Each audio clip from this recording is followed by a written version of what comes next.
Well, hi, everybody, and welcome to another year of Channel 8 Sports. This is Jimmy Allinder along with Phil Hill, and we're in a rather temporary situation here, if you will.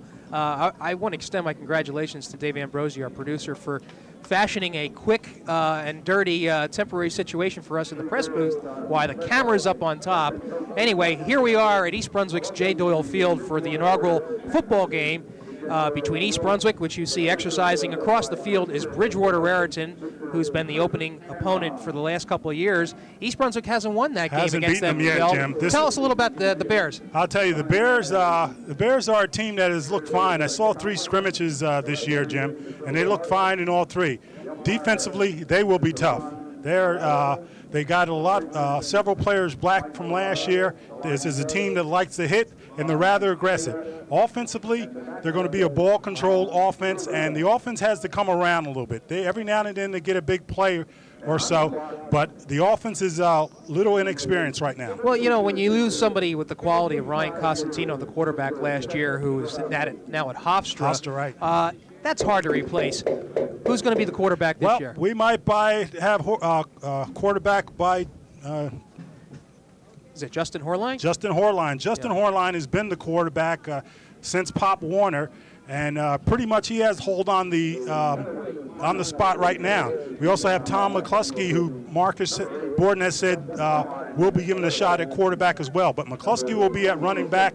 John Mullane, who had nearly 500 yards last year as a fullback, will be at halfback, and Justin Hill will be at fullback. Okay, and a little bit about the line, the offensive line. The offensive line, is, as with all East Brunswick teams, is a little young. They got Carl Walt at center, Chris Corsal at offensive guard, Ken Swoboda at offensive tackle, Adam Fleschauer, and Frank Panula on the line there. Okay. Receivers are Christian Azzo and Rob King, who are veterans who have been there before, Jim. Okay, you see the captains, and I see Justin is out there. You have to be very proud that your son's the captain of East Brunswick, going out there for the kick, for the toss of the coin. The conditions obviously are less than super. We just had a downpour, which is why we're in the press box before the game, so the field is going to be very, very, very slippery. I think we're just going to stay with it here rather than cut away and just follow this coin toss. Well, let me mention the other captains. Yeah, go ahead. Justin, you got Andrew Batwash, John Mullane, and Justin Horline. All right. Remember Tommy McCluskey last year as a defensive player. The hitman. He could hit. He still can hit. He really will. You know, are we going to have a lot of two-way players for East Brunswick? That would probably be the telling part for the East Brunswick Bears. They have a lot of guys that go both ways. They'll probably be fine early on in the game, but come fourth quarter, Jim, it's going to take its toll on the Bears. So they're going to have to be in exceptional condition if they're going to stay in games. Okay. Looking at Bridgewater Raritan, comes from Somerset County. Last year finished with I believe it was a 7-3 record. 7-3. 7-3, but they did not make the playoffs. And the Bears were 5-5 and did make the playoffs. So how do you figure that? It has to do with PowerPoints. PowerPoints, exactly. Yeah, and the PowerPoint system works to East Brunswick's advantage as a member of the Red Division of the Greater Middlesex Conference, because they're going up against Group 4 teams. Up in Somerset County, you have predominantly Group 3 and Group 2 teams, so you can see how that's important. Okay. All right, what do we got here as far as who's going to kick and who's going to receive? Don't know quite. We'll find out shortly. Yeah, okay. But again, as we mentioned, the conditions are going to be rather sloppy. East Brunswick coming off its 5-5 record, basically an unknown team. Numbers, as usual, are excellent. Marcus Borden coming into, what, his 18th season? 17th, I believe, yeah. That's amazing. It's been around a long time. And he's really an institution. We can now say he's an institution in the state of New Jersey when it comes to football. He's been really the major proponent to expanding the playoffs throughout the years from 4 to 8 teams. And he's developed the Snapple Bowl, of course. Exactly. Big part of that. And which is the All-Star game. I think his days will probably be in something in administration with NJSIA. Could be. All right, we see Bridgewater Raritan lining up as if to kick. And the Bears will receive. Okay, and our receivers are going to be Yanazzo, number 82, I believe that is. Now I think they're going to have Tommy McCluskey. Okay. Deep. Right, McCluskey. We're going to be mentioning his name a lot this year. Quite an explosive player. And kicking off for Bridgewater. Let's see if we can get that. That is number 42. And that is Evan Gosina. So we're about ready to kick off this 1999 season, the last one of the century. Can't believe I'm saying that. And we are underway. Kick is booted to the right side. Fielded. And who was that for East Brunswick? I believe that might have been Rob King. Number 80. All right, it was Rob. Right, and he advances the ball up to about the, just shy of the 28-yard line, let's call it.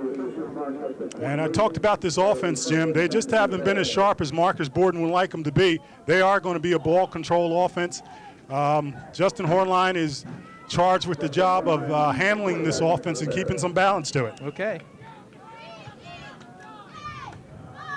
We'll try to set the line for you as we go along. Inazo is split to the near side. Hornline is the quarterback. And he looks to throw. Pitches to McCloskey, who has a little bit of room. Cuts to the outside. And picking up good yards. Tommy McCluskey there. A little swing pass from Hornline. And McCluskey picks up a good 7 yards. Brought down by Josh Keister, number 22. Gets himself 8 yards on the play, making it 2nd and 2. Underway here at J. Doyle Field. 11:32 left to go in the first period. And the Bears come out passing. Okay, they got the broken bone right down, Jim. Basically, Hill is the lone back. Give to him. Check. Keep by Hornline, who gets good yardage. Okay. First down. And a first down. And a good read by Justin Hornline, faking that ball into the fullback, keeping it and picking up that first down. And Robert Laurie, number 54, is in on the tackle for Bridgewater Raritan. But the first down for the East Brunswick Bears. Advances the ball over the 40-yard line. Good surge by the line in the first couple of surge, I tell you. Again, the broken bone, Jim. Hornline keeps it himself. Gets about, well, good 4 yards on that play, perhaps, depending on where they mark it. And I have number 48 on that tackle. That's Kyle Budnensick. And he's a good one. He's good tight end, good defensive end as well. And one of the bigger kids out there for Bridgewater Raritan. 2nd and 6 for East Brunswick.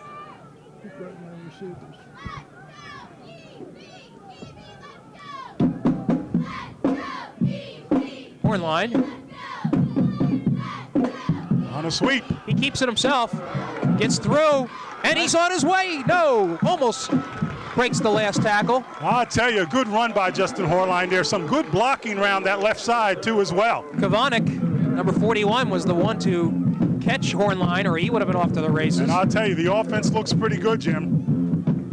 Nothing fancy, just good ball control. Advances the ball down to the 34-yard line of Bridgewater Raritan. East Brunswick into the Panther territory.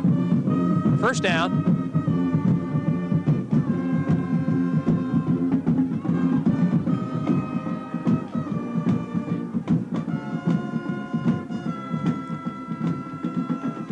Give inside to Hill, it looks like. And he goes nowhere. Right. Right in the middle of that line there. That's about the first time Bridgewater Raritan has stopped East Brunswick. So we'll call it actually a loss of 1 on the play. 2nd and 11. And it's a good play, even though they didn't pick up anything, because you got to keep them honest, Jim. Right.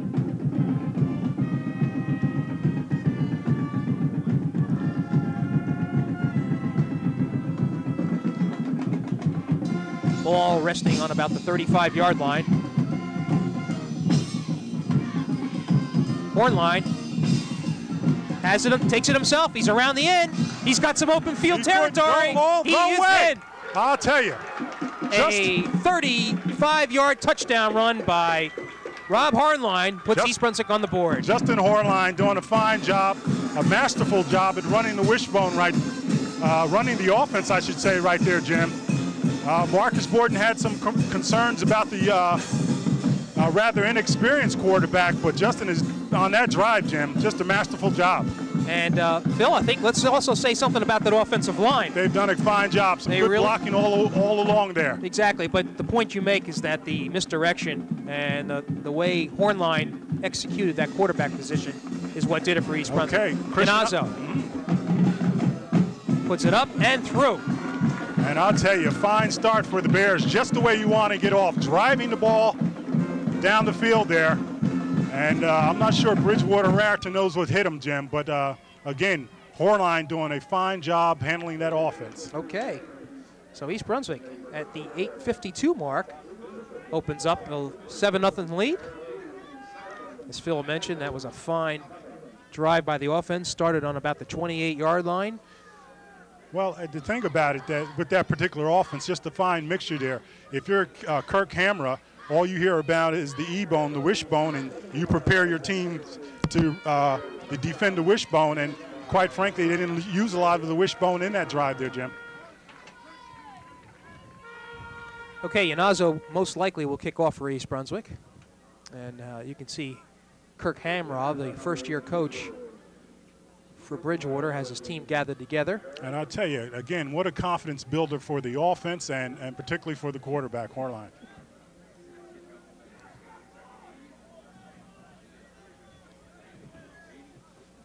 We see clouds in the sky, but quite frankly, it's calmed down considerably. There hasn't rained since the game has started, and that's a blessing.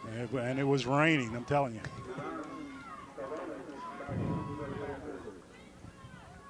Yanazo with a good foot, Jim. And let's check the wind. Doesn't seem to be swirling at all, so shouldn't be a factor.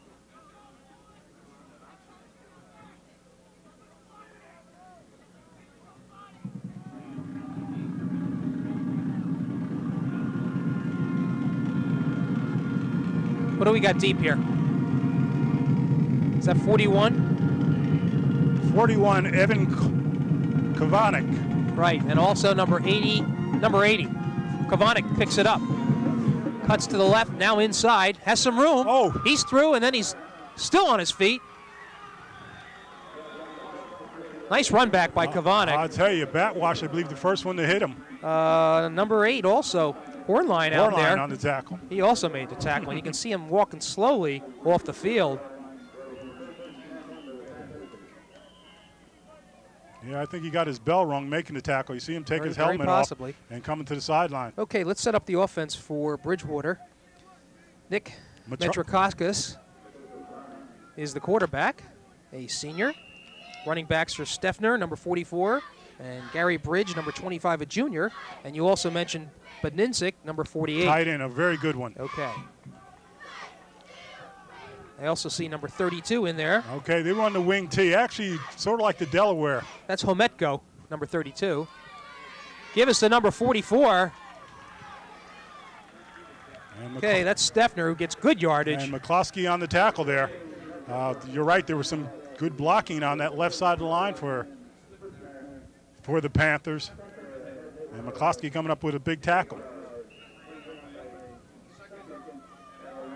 Second and about 3 to go. 7-yard gain for Steffner. Their offense is pretty similar to that of Serval's offense. Okay.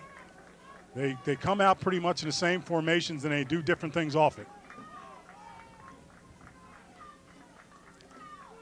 Give us to number 24, who has room, but rep very hard. And hey, you don't even have to see the number. All you have to do is hear the sound. That was McCloskey. Tommy McCloskey. You betcha. Number 24, that was Dan Stahl. And I tell you, some good blocking going on that left side there. Once again, if your Marcus Borden too much territory is given up. We're going to measure on this. Looks like McCloskey, 5'6", 162. No, you know, in the size, but you can't tell the size of the heart. Tom McCloskey is one of those kids where when your football days are done, guys always remember the guy who hit him the hardest. There are a number of guys around the county who will say the kid from East Brunswick, Tommy McCloskey, is the guy who hit me the hardest. He's that type of player. All right, that is good enough for a first down. So Bridgewater Raritan into East Brunswick territory around the 47-yard line. Gets a first down, and on both offensive thrusts here, Bridgewater had good yardage and openings on the left side of this East Brunswick line. We'll have to watch that.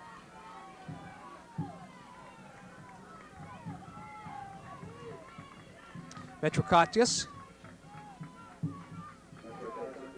gives up the middle to Steffner, sidesteps his way down to about the 35-yard line. That should be good for another first down. And McCloskey with another tackle.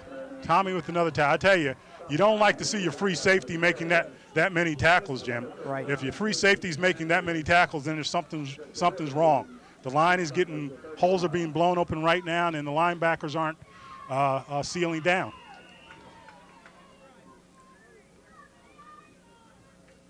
Number 42, Gagnon, is the middle linebacker for East Brunswick, calling defensive signals. And what the Bears need is a play. They need a defensive stop here to sort of disrupt the flow of the Panthers. First down. Ball on the 35. Pitch out to Steffner. He's got some room, but he's met. And McCloskey once more. I'll tell you.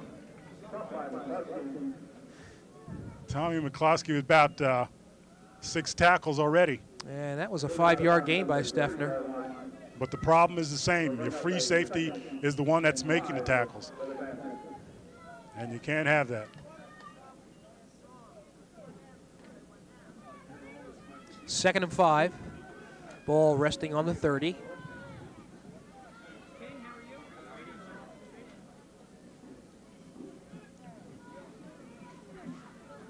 Metrokakis. Give to Steffner. Has real hard to bring down. I thought there was some movement there. Nothing called. Yeah, nothing was called, however. And getting up from the bottom of that pile is number 60. Corsal. Chris Corsal.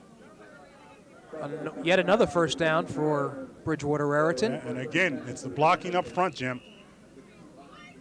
The Panthers' offensive line is doing the job right now. Steffner's a fairly good-sized running back. 5'11", 205. Pitch inside, driven back. Didn't quite catch who that was. That might have been Bot. Excuse me. Did you catch who that was? I think that was number 32. Okay. John Hometko. And bat wash for the Bears. Linebacker getting up a little slow, Jim. Gain of 4, second and 6.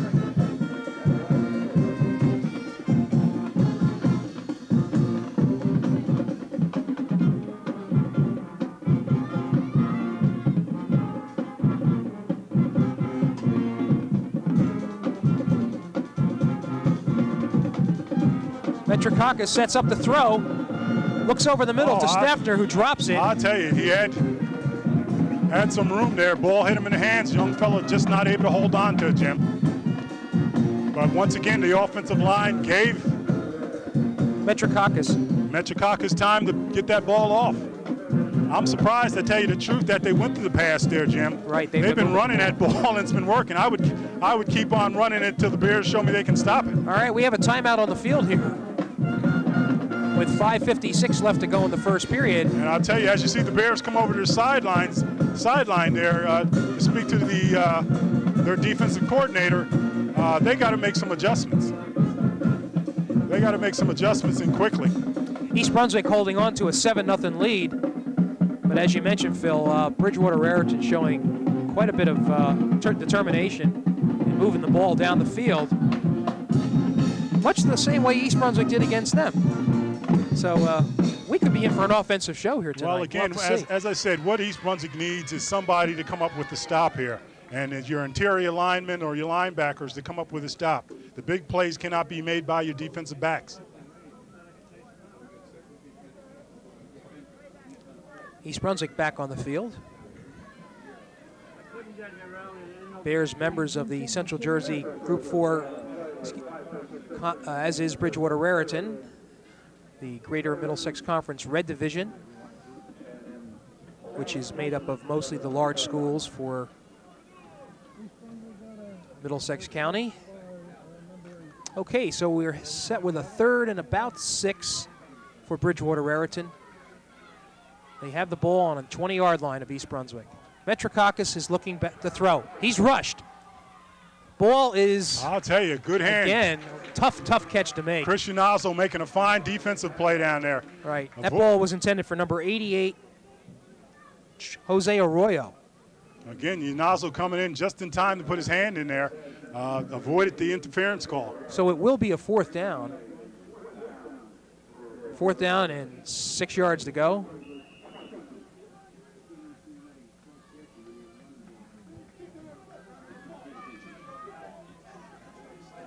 And the Panthers are going to go for it, I believe. Yes, they are. Got a whistle. Let's see what we have here. And East Brunswick timeout for the Bears. Forced to call a timeout on this play. And as you look on the other side, Kirk Hammer over there, the first-year coach, you sort of got to wonder what he's been thinking about. The plays that have stopped them have been the passing plays, Jim. They were running the ball very well. The Bears hadn't stopped them, and he went to the pass. Well, he is a first-year coach. And Hamra, of course, is a name that you're familiar with, Jim. Hamra. Carrie Hamra. Carrie Hamra, really the affable coach from JFK. John F. Kennedy in Island. The late Carrie Hamra. Yep. Just a fine coach. And I understand that Kirk is a nephew. Okay, Kirk is a nephew of Hamra.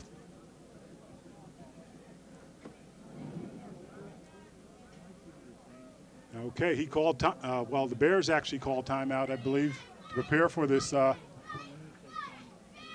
4th down play. 4th down, and you got to wonder, are they going to blitz here, Jim? Well, I have to tell you that pressure that East Brunswick caused on the last play to Metrikakis really hurried his pass. Right. And may have been contributing and disrupting. All right, here we go. Again, a 4th and 6. Ball on the 20-yard line of East Brunswick. Metrikakis looks over the middle, was looking for number 84. Got the first down, Jim, on it. Well, that pass was incomplete, Phil. Was it? Yes. Put on the glasses, my man. I'll tell you, the ball was right there. The young fella dropped it. You're right. It actually went right through his hands. Fortunately for the Bears, he was wide open there, though. And just a puzzling sequence. Really. They ran that ball down the field. The Bears weren't able to stop them, and then they went to the passing game. Didn't make sense. So East Brunswick will take over 1st down on their own 20-yard line.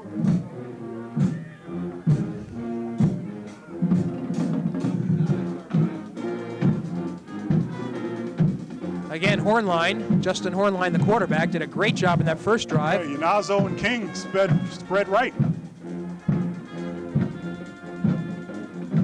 Let's see. That ball is loose. Oh, and covered by the Panthers. I don't know what happened on that play. Yeah, that was just a bad exchange. A bad exchange there, and it cost the Bears there. Hit the runner on the hip, Jim. Okay. He put the ball out there and hit the runner on the hip. So Bridgewater Raritan gets really the first break of the game. And with great field position. And ball is on about, what, 12, 13-yard line? And are they going to go to the air on this play? I guarantee you they'll keep it on the ground. Okay, One of the assistant coaches must have spoke to him. Metrikakis, the quarterback. Steffner, one of the running. He's been the feature back so far. And they give this to him. He bounces through smartly. There was a good hole there. I'll tell you, and that's what I'm talking about. They've been picking up good yardages. The Bears haven't shown an ability to stop them on the ground as of yet. Gain of 6 on the play. 2nd and 4. And the ball is on about the 7-yard line.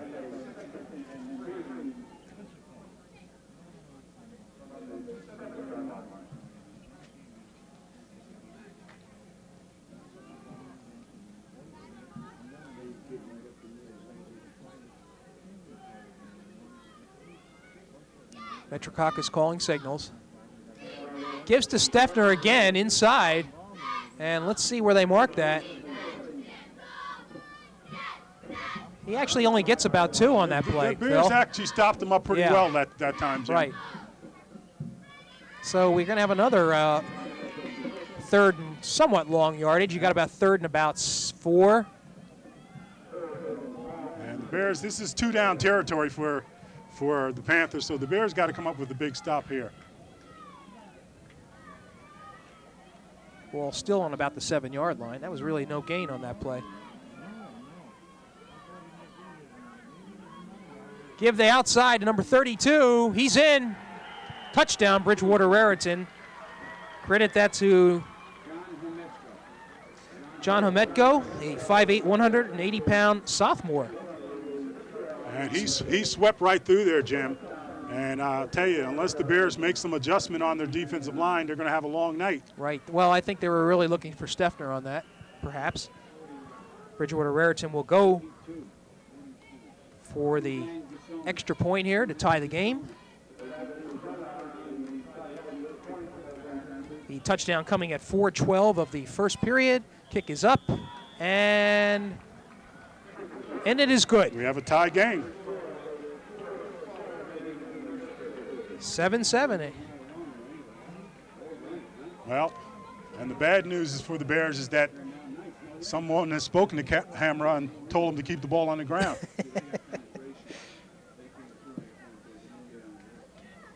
Well, quite honestly, neither team has shown any ability to stop the other's offense. That's for sure. And I'll tell you, miscue by East Brunswick. Quite frankly, at the top of the game, I talked about East Brunswick's defense from the scrimmages that I saw. Yes. Defensively, they were tough. Today, they're not showing that. That has been uncharacteristic, then, you're telling me, That's based for sure. on what you've seen. Based on what I've seen this year. Okay.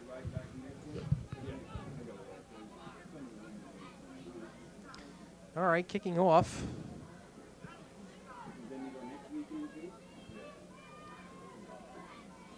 Will be Gosina, who opened the game up with the kickoff. McCloskey, as he was before, is the deep back. You've got King over there. Mullane, we haven't called his number yet.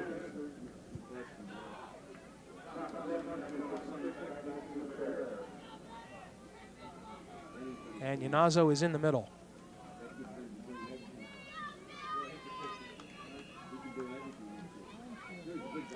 Right down the pipe, it's going to go to McCloskey. He gathers it in, and he goes straight up the middle. Has some room. Ooh. Finally brought down by number 12. I'll tell you, fine return by Tommy. Rosianna. And East Brunswick will take over first down. Ball is on about the, well, we can't see the yard markers, I'm sorry to say. Looks to be about the 30-yard line. Okay. All right, now the Bears will try to hold on to the ball.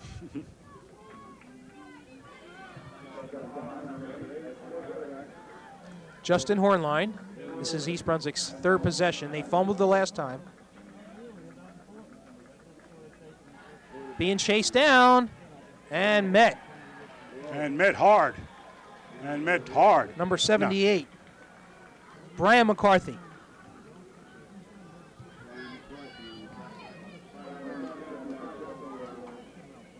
And let's see what we got here on this. We'll give Hornline a gain of about 2 yards on that play, making it 2nd and 8.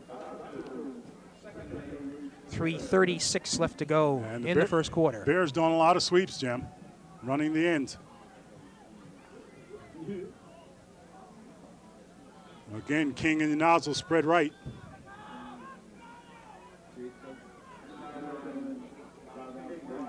Give up the middle.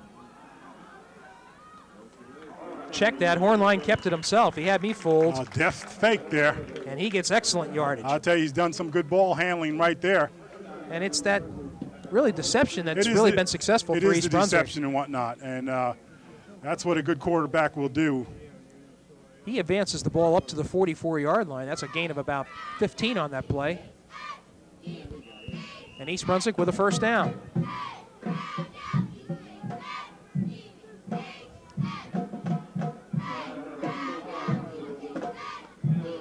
2 split wide for East Brunswick here.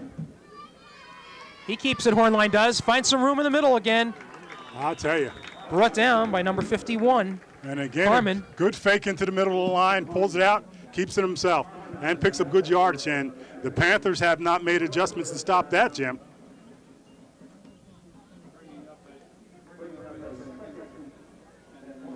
Second and about 1. James Gagnon in for Tommy McCloskey right now in the backfield.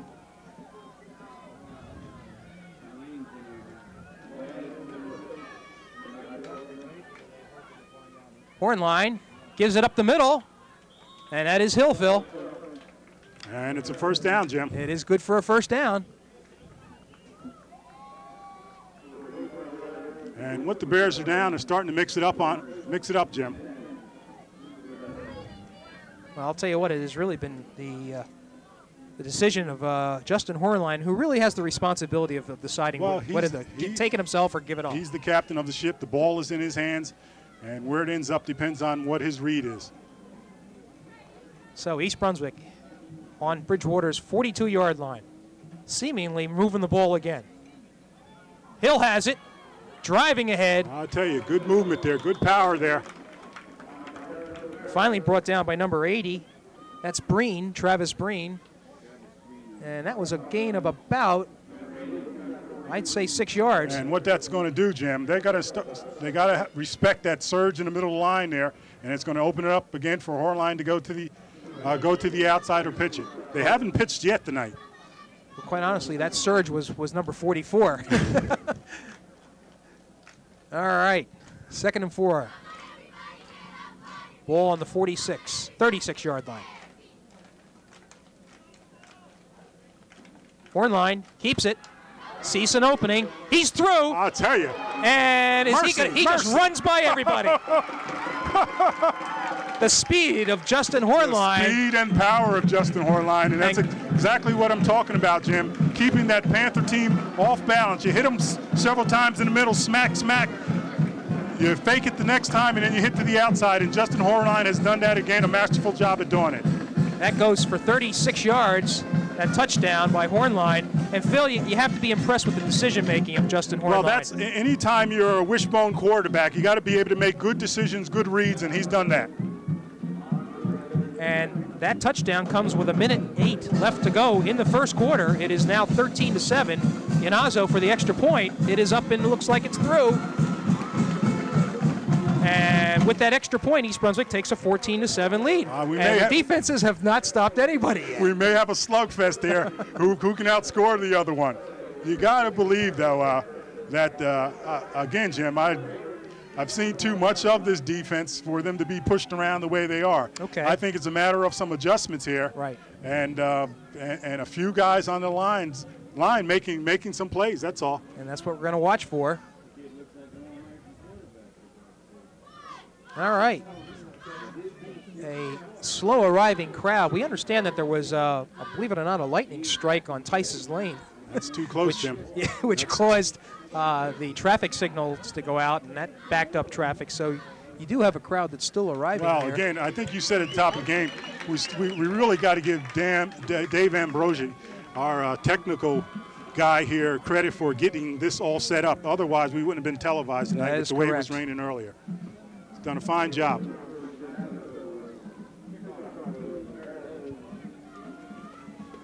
Okay. Christian Osel once again gets ready to kick off, Jim.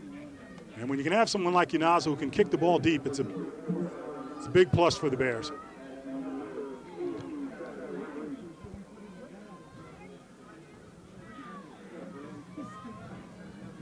Okay, Kavanik deep back there.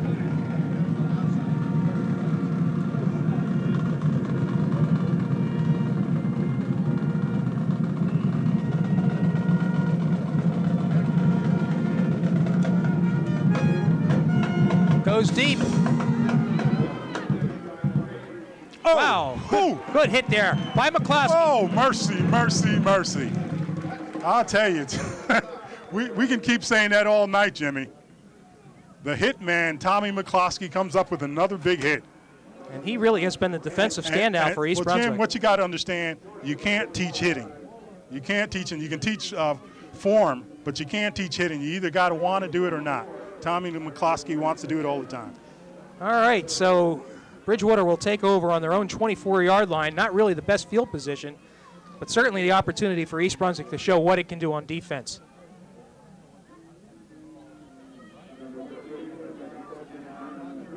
Metrakakis is the quarterback. Gives to Steffner. He is once again through the line. And Andrew Batwash coming up with the tackle there, but still too much yardage. Number 37, the linebacker. That is about a 7-yard gain on. No, check that. Probably more on the neighborhood of about five yards. Well, let's see. They advance it up to the 31-yard line. Let's call it 2nd and 4.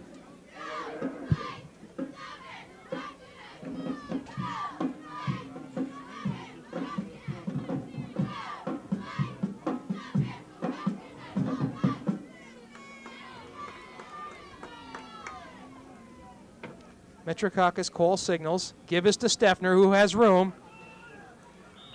Bounces away from number 41. Okay. Who was that was Colbeck for East Brunswick, who applied the first hit.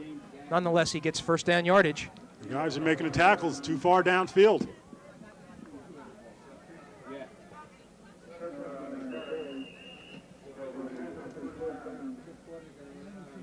Again, somebody's got to disrupt things, Jim. Phil, they really don't have to throw the ball, do they? Not at all.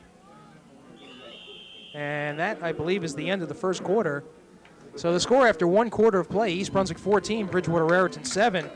And like we said, Phil, you got to be really surprised that the way the offensive thrust for East Brunswick has done very, very well. They've just run their package very well, Jim. They've shown a lot of balance there.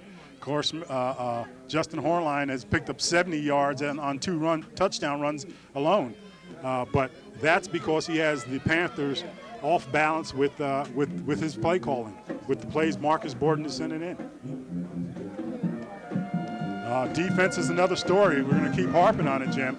They're just getting beat up front on the line there. We hadn't heard the name of the defensive lineman too often making the tackle, Jim, and that's a problem. That is the problem. Clearly, the Panthers have some size. But when guys are bigger than you, then you got to be more aggressive and use your quickness.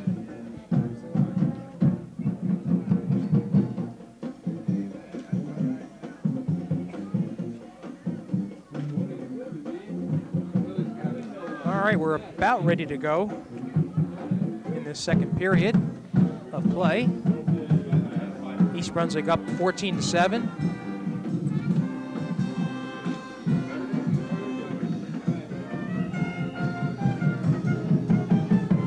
Pretty much it's been Ryan Steffner, number 44, the feature back. But give credit to that offensive line for Bridgewater Raritan making the holes. All right, first down for the Panthers. Give us to number 32, cuts inside. And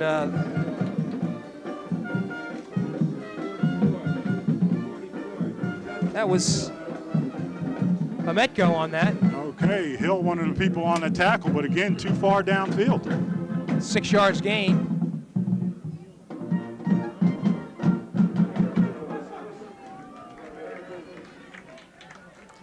Bringing it up a 2nd and 4.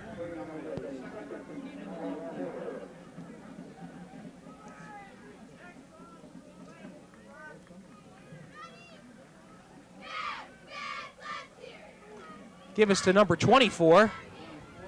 Ooh, there's a flag, Jim. It's got to be holding. You would think. It's in the backfield. That's the first flag we've seen this evening. Carrying the ball was number 24, Kenny Smith. Excuse me, check that. That's for East Brunswick. Dan Stahl. No, they're talking to the Panthers, so this penalty. Well, not necessarily. Let's see what's going on here. It's just the Panther in the huddle. They're talking to each other.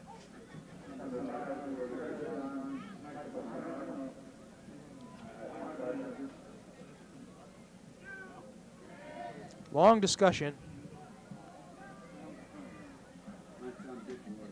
Call is blocking below the waist. Below the waist is the call. Yep. And they'll mark that at the point of the foul, so that's going to be a pretty big penalty for Bridgewater. Don't know what they're talking about here. Well, they're asking the Bears right now, do they want to take the penalty? And they do. Absolutely. The way Bridgewater's been moving the ball on the ground, you would want to bring them back as far as you can. So you see the 10-yard penalty marked off, bringing the ball back to the 30-yard line, or a 31, just over the 31. So it'll be a second down. And Justin Hornline coming in on defense here, Jim. Right, Hornline, the quarterback for East Brunswick. Second, and let's call it 16. And Frank Panula comes out, so they put in an extra defensive back here, expecting a pass play. Metrakakis gives up to Steffner, cuts inside, and a tackle. I believe that was number 42 for East Brunswick on that tackle. Right, gets Gagnon, I believe. Yes, it was. James Gagnon coming up the tackle. I'll tell you what, if he did not trip him up, he was off to the races. So the gain is about 7 yards, making it 3rd and 9. Kind of a big play right here. Well, interesting, the Panthers came with the run there when most of us was expecting them to pass. Let's see if they go to the air here. 10:20 left to go in the second quarter. East Brunswick holding on to a 14-7 lead. Metrakakis gives to Steffner, and they're gonna get him. But again, the Panthers doing the job on that offensive line. All right. That tackle was by number 5, Mike Marrero for East Brunswick, who's in the game. That'll bring up a 4th down and about 3, and it looks like Bridgewater Raritan's going to punt. They're not going to take any chances, Jim. I'll tell you, the way they've been running, you think they might could pick it up, but it's field position. They don't want to give up. Give the Bears. Quite honestly, I would go for it the way they've been moving the ball. The way the Bears have been moved, if they don't get it, the Bears surely will march down the field the way things have been happening. McCloskey deep for East Brunswick. And that's a great kick. McCloskey fields it. And he slips and falls. I'll tell you. And East Brunswick, and he finds himself on the 14-yard line. I'll tell you, McCloskey trying to make his turn there. The turf is wet. We've had a heavy rain early before the game, Jim, and his feet just slid out from under him. So the Bears find themselves in a hole right now, and are going to have to go back to basics. Again, for that one, except for that one fumble, Phil, on the second possession, East Brunswick has been successful on every one of its drives. Well, it'll be interesting. It's going to be interesting what they do with their backs against the wall, Jim. Justin Hornline, who has done an admirable job at quarterback. King and Yanazo once again spread right. Hornline gives to Hill. Check. No, that's Hornline keeping it. And that's what I'm talking about, Jim. Yeah, the whole idea is to make you think that the fullback has it. Keep it yourself and pick up good yardage. And he does pick up good yardage of about 5 yards, making it 2nd and 5. Hornline racking up a lot of yardage on his own. Racking up a lot of yardage. He scored both touchdowns on 35 and 36 yards. So that's 70 on its own, and plus he's probably well over 100 yards already. He's making good reads, Jim. That's what it's about, good reads.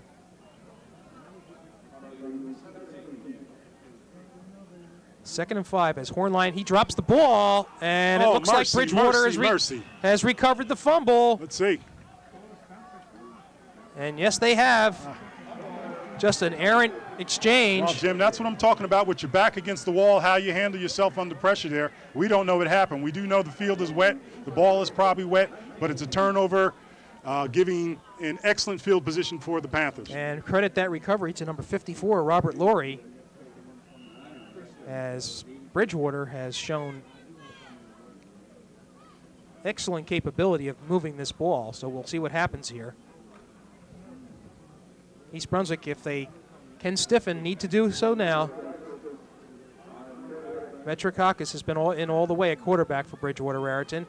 Gives the ball to Steffner, who's through, met.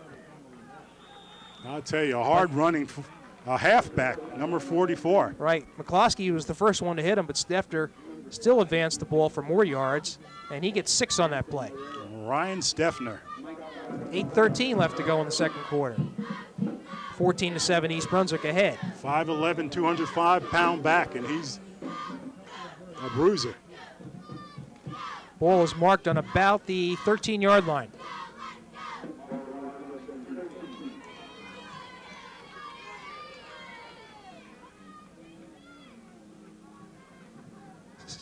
Metrokakis keeps it himself.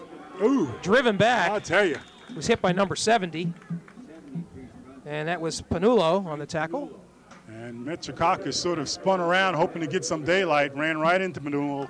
Panulo laid one on him. Call that no gain on the play, making it 3rd and 4. Again, with the way, it's hard to figure sometimes. The way Ryan Steffner has been running, yeah, you wonder why Metrokakis. Well, as you mentioned before, Phil, sometimes you have to just keep the defense honest. You have to keep the balance, but they haven't. Once they have to show something to stop something first. All right, another important play here, 3rd and 4. Ball on about the 13-yard line. Somebody slips. Down. That was number 24, who was marked down in the backfield. What happened is he slipped, Jim. His knee went down. The official called the whistle right away. And that was Dan Stahl, so another loss for Bridgewater. And they find themselves in a 4th down situation here. Now, do you pass in this situation? Do you kick the field goal, maybe is the question. I don't know, but they're going to think about it. A timeout on the field with 6:45 left to go in the second quarter. East Brunswick ahead 14-7. And what would you do in this situation, Phil? Well, first of all, I'd probably go for it. They've been doing it well. I don't know what kind of kicker they have. If they have a good field goal kicker, it might be the thing to do right now. It was, I believe it was Cassano who kicked off, and he did a really good job. Kicking off and kicking field goals are a little bit different, Jim. Yeah. So, regardless, East Brunswick has to be ready for the ball to get into Steffner's hands. The point is the Bears have to really hope to stop them here. They shot themselves in the foot, Jim. They fumbled the ball on the 17-yard line, and they fumbled the ball on the 19-yard line here, both times giving the Panthers good field position and an opportunity to score. Right. They capitalized on that first fumble. So kind of a big play here in the early going of this game. And the Bears have been back on their heels defensively, and what they got to do, Jim, they got to penetrate. They got to make something happen. They got to disrupt the motion. Well, the way they're set up, you would kind of think run. McCloskey is really just the only back that's lone. Watch Kyle Budzinczak, number 48. Pitches to Steffner right, and he drives forward, but I don't think he's going to have enough. Jim. No, he did. Very well played. McCloskey was there as well as number 42, Gagnon. And East Brunswick holds. And that's what I'm talking about with coming up with the play there, Jim. The Bears did what they had to do there because that was a big play there. All right, the ball is marked on about the 11-yard line. East Brunswick in the same situation, still with the field position-wise. All right, Hornline back at quarterback. I'm sure there was a discussion with the center and him. Well, it probably probably just has to do with a slippery ball there, Jim. Phil, I think it also has to do with concentration sometimes. Really, they tend to be so focused on other things that they really have to just follow through on everything, including the center snap. Hornline gives to the second back through. Who's that? It's good running. That was McCloskey. Who else? Real nice yardage on that play. I'll tell you, Mr. Utility. He picked up about close to 10 yards, actually. About 8 yards, I think. No, they give him a first down, Phil. Ooh, I better get my vision checked. First down. Ball on the 21-yard line. We're down to 6 minutes and 10 seconds left to go in the second quarter. East Brunswick up 14-7, trying to mount another drive. They've been successful twice. Hornline gives to the second back through again. This time the ball is carried by, we're waiting for the number. That's Joe Mullane with his first carry. John Mullane. Right. Brought down by Carmen. And if you're the Bears, you don't want to be fancy. What you want to do is control that ball, eat up some clock as you control it, and move down the field. We'll give Mullane a gain of, let's say, 5 on that play. 2nd and 5. Horn line, first back through this time. Doesn't get much.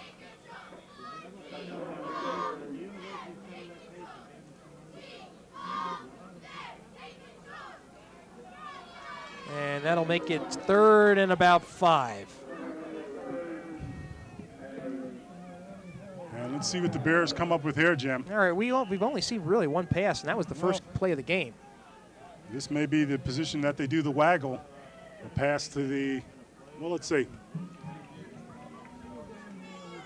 You've been watching those scrimmages, I can tell. Well, fullback out of the backfield. We'll see if they do it. Give up the middle. Heinlein, I think he's got enough.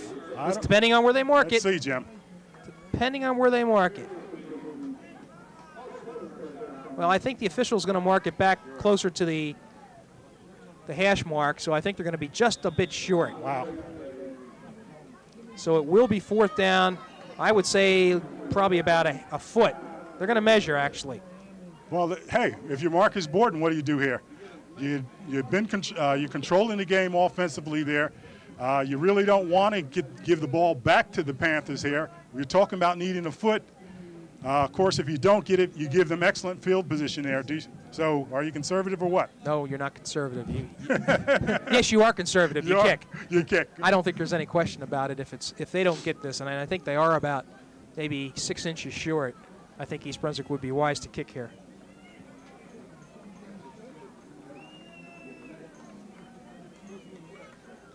Ooh.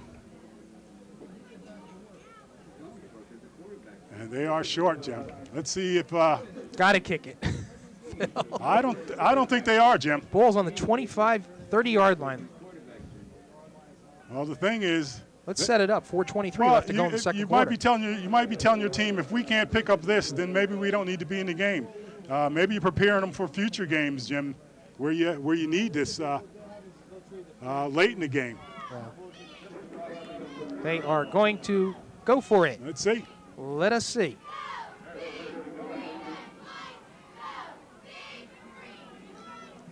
I have a feeling this was a decision that was reached before the game, Phil.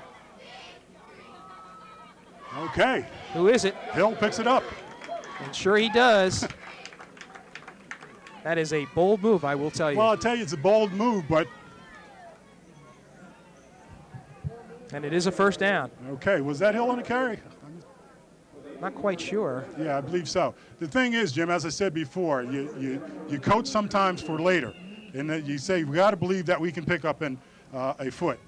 If we can't, we don't belong in this game. All right, so it is a 1st down, and just as important, it gives East Brunswick time to run that clock down as they move up the field.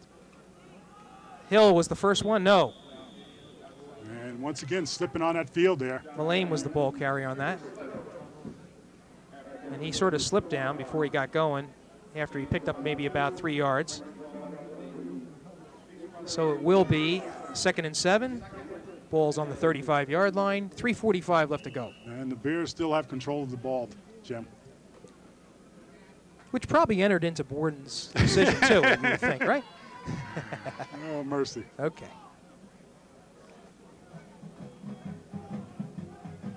What do we got here? Whoa. Wishbone. Horn line. He still has it. I'll tell you, good nice run. Hornline started the pitch there, Jim. He thought about it for a moment, the pitching the ball, but then thought better of it, pulled the back end, and picked up that 1st down. And I'll tell you what, if it wasn't for number 41, Kavanik, Hornline would have been off to the races once more. Another 1st down for East Brunswick as they cross midfield. Hornline doing a super job running his offense. He has a ton of yards in this 1st half. East Brunswick, I think, has used one of its timeouts. Ball's on the 43-yard line of Bridgewater Raritan. Give is to the second back, Mullane. Gets about 3 before he stopped. 3 good hard yards there, Jim.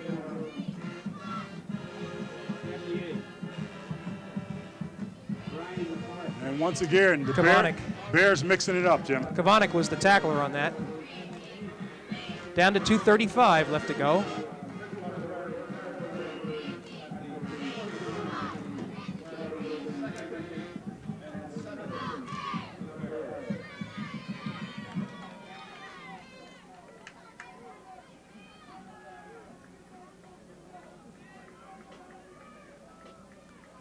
Walt has been centering all this game for East Brunswick. Let's mention that. Carl Walt. Heinlein is going to go back and look at McCloskey. Nobody's with him. Mercy. Let's see if he can outrun the defense. Oh! They just tackle him. Boy, you could see that from here, Phil. I'll tell you, setting up there.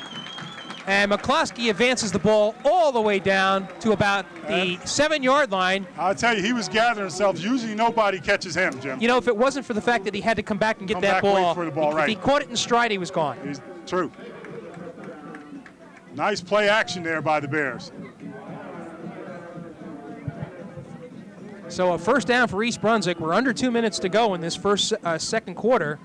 They are ahead 14-7. Now they're looking for more. And you probably can look for Hornline coming to this left side, faking it in the middle, and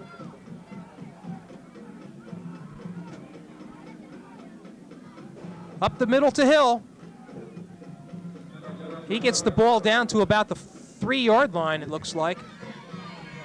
Really hard to tell from this angle, Phil. The rain has sort of washed away a lot of the white marks. We're going to call it on about, well, I'm going to say about the 5-yard line now. A minute 20 left to go in the period. And here we go. The Bears setting them up, Jim. You can feel it. Now we have a timeout here. Let's see what this is all about. A Bridgewater player goes off the field. Might be an equipment. Well, he has to leave. And a nice clean jersey coming in for him, Jim. Robert Laurie was the middle linebacker. He's been an important player in that defense for Bridgewater Raritan. He has to leave. I'm sure you don't want to take your middle linebacker out right now, Jim, but all right, Hornline has been doing a great job at quarterback for East Brunswick. He's made all the right decisions. Goes to the left. He's tackled this time, however. Brought down by number 22, Keister. And we're under a minute here. Let's see. Ball is back on about the 8-yard line. Okay, sometimes awareness, Jim. The middle linebacker went out, and sometimes you got to, know what's happening there. All right, East Brunswick calls a timeout here. And you see Marcus Borden walking out on the field there. Boy, they would dearly like to get this touchdown. You better believe it. Get a nice 2-touchdown margin at halftime. And for both of these coaches, they know if this game is really important. You want to kick off your season with a victory. You can set the tone many times for the rest of your season there. So, well, I think this is the 3rd year in a row that East Brunswick has opened up against Bridgewater. And haven't beaten them yet, Haven't beaten them in the previous 2 games. Right, 23-7, I believe, last year. A game a lot closer than the score. Already, this is the most points East Brunswick has scored in a game against Bridgewater. Because I know the year before that, I think they were shut out, 36-0. Right.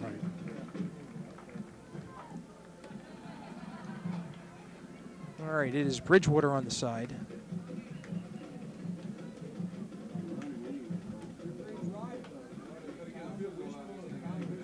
And again, Kirk Hamra, his first year coach, Jim. But he's been an assistant coach at Union when they won state championship, and at Elizabeth when they won a state championship. And he's also coached at Irvington, so he knows a little bit about football. All right, here we go. 3rd and 8. Excuse me, 3rd and goal from the 8.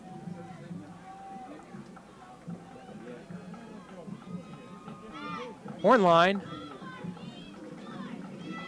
pitches to the left to Mullane. Caught in the backfield, and actually he finishes with no gain on the play. No gain whatsoever. Got to keep running on that play there. And it looks like Yanazzo's going to try the field goal.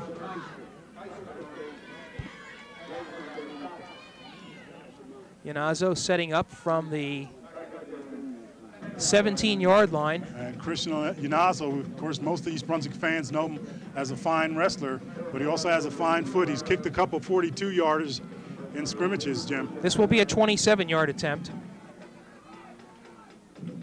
Kick is down, up, and through. So Chris Iannazzo comes through. I'll tell you, just a fine kick. With a field goal, 27 yards, with just 5 seconds left to go in the second period. I'll tell you, if your Marcus Borden, you're not too displeased, he certainly would have liked to had that touchdown there. So you got to give credit to. But he did get some points out of there, Jim. Exactly. So he's got to be a little bit pleased. But they had an opportunity to score a touchdown again. And you have to go back to that, really that touchdown-saving tackle by the Bridgewater Raritan safety on McCluskey. So the score is now 17-7. East Brunswick will probably not lift this kick too far in the air. Well, for a run back. The thing is, for Bridgewater Raritan, there were no real speedsters there. They got some fast guys, but they had nobody that is a game breaker. I don't think so. But you're probably right. Borden might tell him to squib kick this. 5 seconds left. You don't want to risk anything. Iannazzo, who just converted the 27-yard field goal for East Brunswick, giving them the 17-7 lead, will kick off for the Bears. Steffner, of course, is one of the deep backs. He really has been Mr. Everything for Bridgewater Raritan.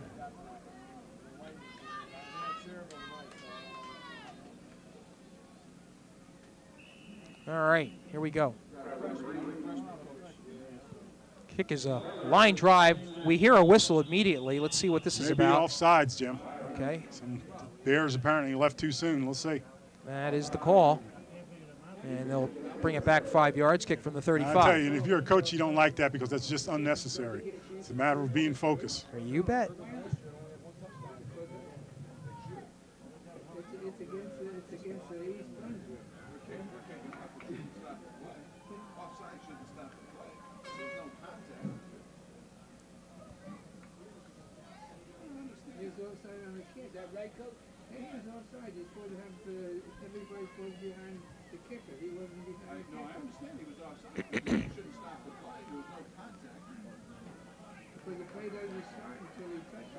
Okay, Iannazzo about ready to kick off once more from the 35.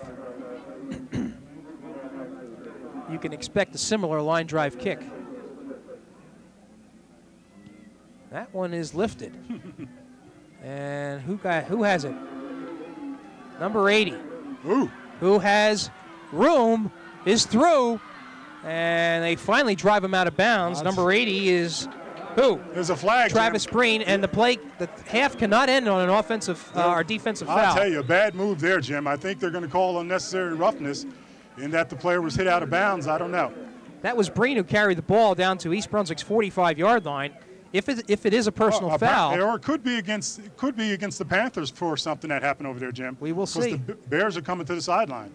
Well, Bridgewater's coming out.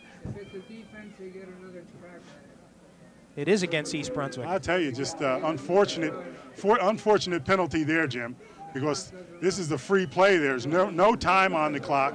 That's they're gonna get a shot from the 30-yard line. They can do anything. They can go for a Hail Mary. They can do anything. It's a free play for them.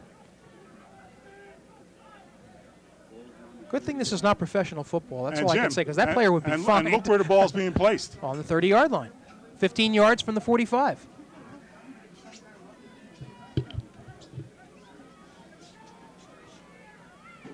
With no time on the clock. So this, unless there's another flag, will be the last play of the period, of the half.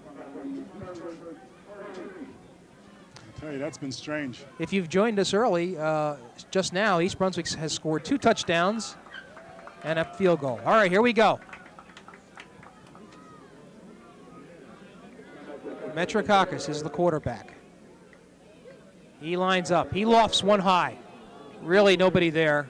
Hail Mary, nobody there is right. And fortunately for East Brunswick, the half ends without anything happening. But I have to believe that Borden is beside himself about that one. They'll hear about it, Jim, because that's unnecessary. All right, so that is it for the first half of play. East Brunswick out to a 17-7 lead. Very quickly, the scoring, Justin Hornline, the quarterback, in the first period, a 35-yard run at 8:52, making it 7-0. Ianazo converted the kick.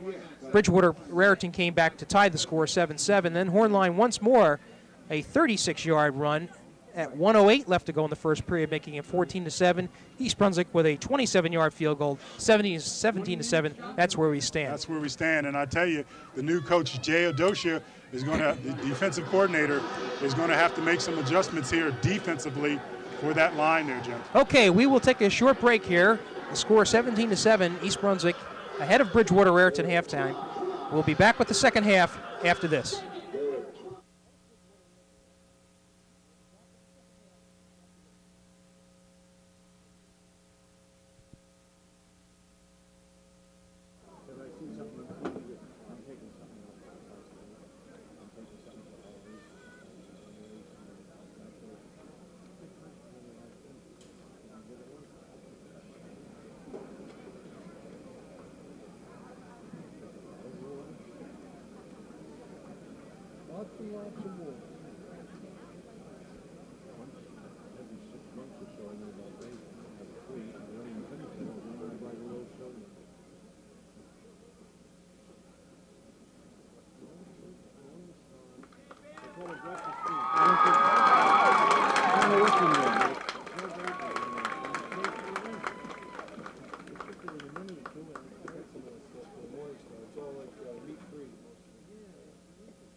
All right, we are back here at East Brunswick's J. Doyle Field, where the Bear football team is holding on to a 17-7 lead over Bridgewater Raritan. Actually, holding on is not the right word. So they played. They were comfortably ahead for the game. Yes, they were. And displayed an excellent offense led by quarterback Justin Hornline. Not that Bridgewater didn't have an offense of its own, but it did not capitalize on the opportunities that East Brunswick presented. East Brunswick fumbled actually 2 times deep in their own end zone, and Bridgewater only capitalized 1 time. Other than that, they have shown a good ability to run the ball, but East Brunswick has been very fluid with Hornline, the quarterback, making good decisions on when to pitch, when to keep it, and he has well over 100 yards for the half. He certainly has, and he has done a fine job. But let me say this, Jim. We've been sort of ragging on the defensive line for most of the game. A lot of these guys goes both ways, but the offensive line for the Bears has really done a job. And these guys here. We're talking about Teddy Nemec, Carl Walt at center, Chris Corsal, offensive guard, Ken Swoboda, Adam Fleischhauer, and Frank Panula. Those guys have been doing the job offensively. So we've been hard on the line, but we've been hard on the defensive line. But the offensive line, again, has been doing the job. Okay, and I think if that is a key to the second half, it is going to be the ability of the defensive line to somewhat shut down that Bridgewater Raritan running game. We'll see if some adjustments are made or if adjustments don't make any difference. If the guys are bigger and they're just blowing you away and you can't stop it, then no matter what kind of adjustments you make, it's not going to be stopped. Yanazo will be kicking off for East Brunswick, and deep for Bridgewater Raritan is number 41. That's Kavanek, along with number, I believe that's 86. McCarthy? Not quite sure on that. Let's check it out. Actually, it's number 80, Travis Breen. They are the two deep backs for Bridgewater, and we'll be about ready to begin the second half of play with East Brunswick ahead 17-7.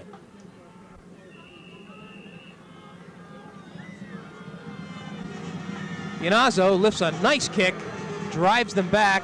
Breen is the one that takes it. Gets some running room. Ooh. And he is hit and met by number 34, Mullane. John Mullane on the tackle there. And Breen advances the ball up to the 38-yard line, and that is where the Panthers will take over. 1st and 10. Okay, we'll get a chance to see firsthand, Jim, whether defensive adjustments can make a difference.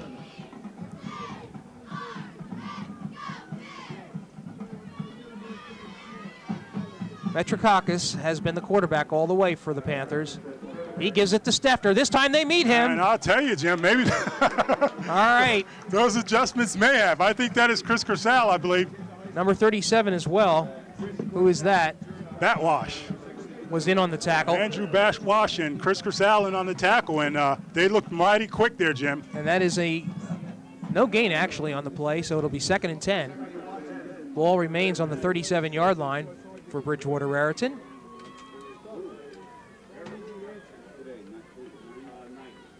You got yourself a 6-man front for East Brunswick. Give is out. Batwash. To number 32. I'll tell you, Andrew Batwash stringing it out and making the tackle there, Jim. On John Hametko. So 2 plays, two negative yards. Negative yards, a good feeling for if you're a Bear fan. We talked about adjustments, and if that's any indication, they've made some, Jim. Phil, if what I see is correct, I think you've got another lineman up on the front line there. They may have taken a linebacker and made him a down lineman. Did the 8-man front? Perhaps. We'll see. It could change every play, as a matter of fact. Hornline is actually playing left linebacker over there on the left side. So you have a 3rd, and that loss brought it back to 3rd and 14. So this is probably a passing play. Metrosakis goes back to pass. He looks downfield, throws the ball, and intercepted. That is who? Rob King. On the interception. I'll tell you. And East Brunswick, excellent field position. I'll tell you, a little pressure being put on the quarterback.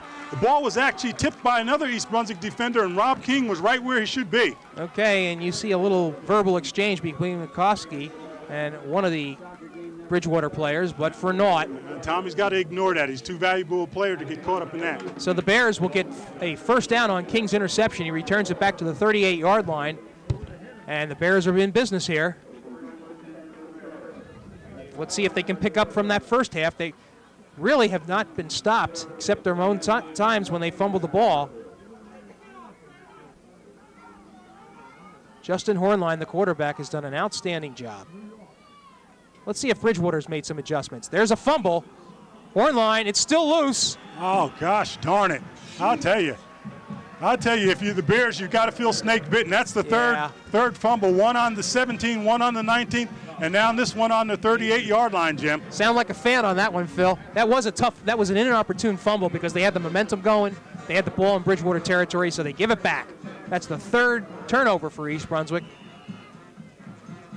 Fortunately, they are still in Bridgewater territory. You know, it appeared like Hornline was on top of that ball, but it still pushed loose. It slid out. That's why they call it the pigskin. All right, Bridgewater will take over once more. 17-7, East Brunswick with a 10-point margin here in the third quarter. Up the middle, and they stop him again. We got to find out what the change has been, Phil, because they really have. They've done a good job there. Yeah. Once again, Chris Corsal in on the tackle. A little help there with Jason Carbone as well. And if the running back got a half a yard, that was it.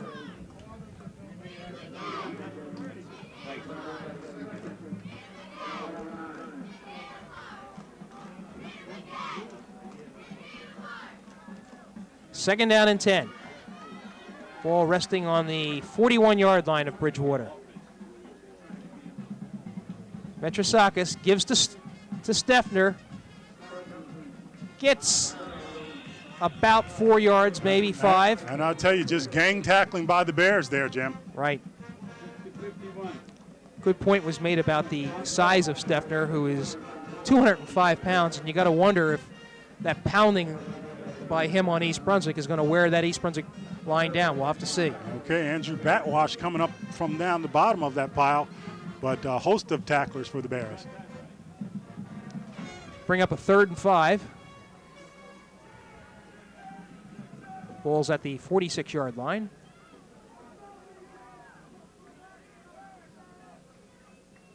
Metrosakis, quick pass over the middle, caught. And that pass is complete to number 48,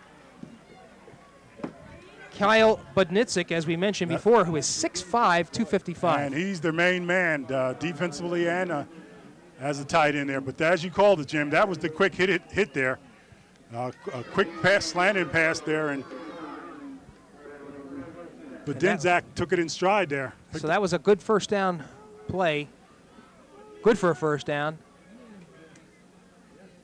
And Bridgewater on the moves now. Give in the middle to number 32. Hametko gets a little. And who made that tackle? Once again, Chris Corsal. Really no gain on the play, making it second down. Trying to find out where that ball is marked. It's really hard to tell. It's like the 42, Jim. Okay. 2nd and 10. Metrokakis gives. Corsal! In the backfield. Ho, ho, ho.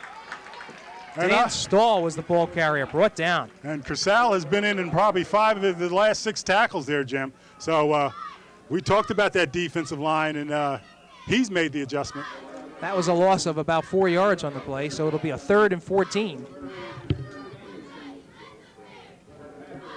7:20 left to go in the third quarter. East Brunswick out in front, 17-7 over Bridgewater Raritan. This is the opening game of the season for both clubs.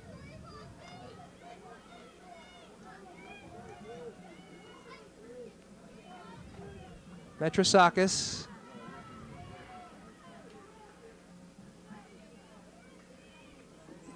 Elects to pass. Is pressured, decides to run with it. Gets some yardage. And is finally brought down. And he's close to the first, Jim. I think he's got it. What number? 46? Jason Carbone. And it is a first down. So Metrosakis on one of the few times that he has carried the ball, Phil. He came up with a big play. Carbone, I believe, on the tackle there. And on we go. Ball is down on about the 23-yard line. This drive by Bridgewater coming after an East Brunswick fumble.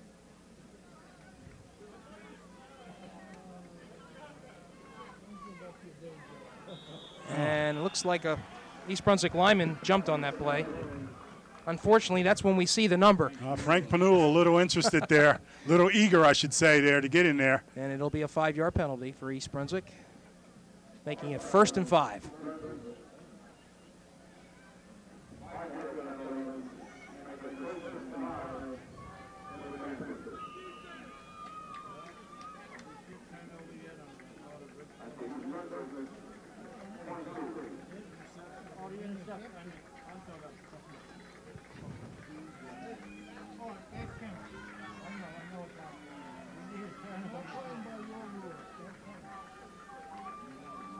First and 5.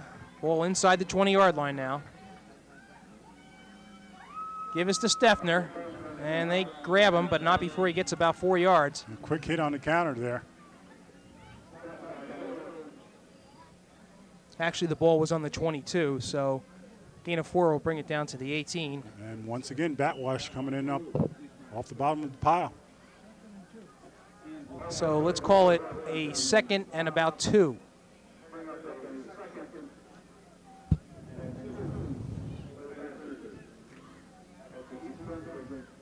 This is kind of an important sequence for East Very Brunswick. important, I tell you.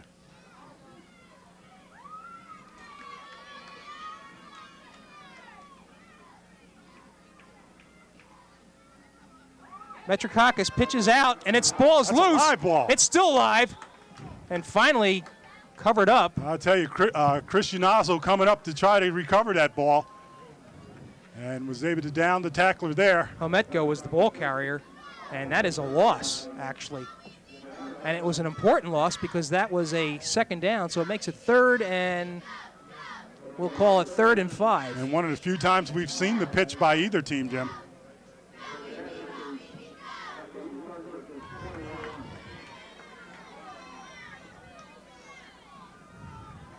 And somebody's got to anticipate here, Jim. So the defense has to take a little chance. To this side, in the middle. Yardage down, but I think just short of the first down. Hometko, I think, the ball carrier. I'll tell you. What do they say? Very close. They're going to call for a measurement.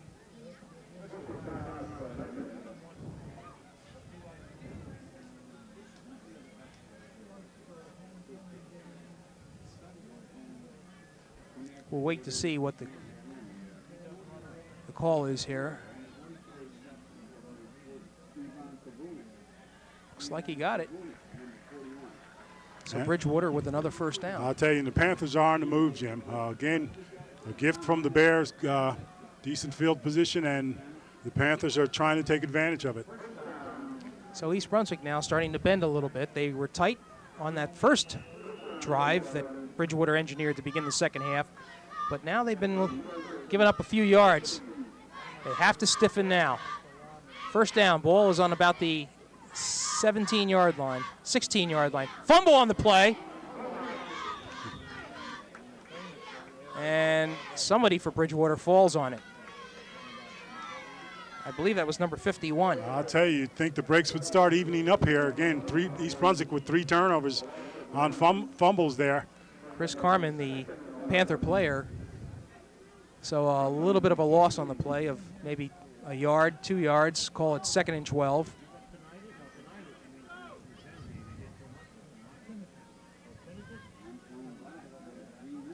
Ball is resting on the 18-yard line. And I'd be careful of that tight end, Jim, with that quick hit again. Metrikakis gives to Steffner. Breaks one tackle.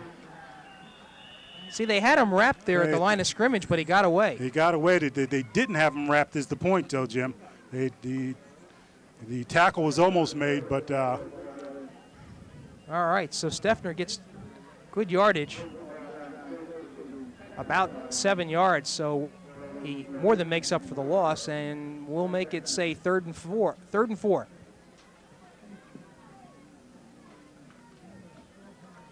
Clock ticking down to 2:40 left to go in the third quarter. Again, East Brunswick with a 17-7 lead.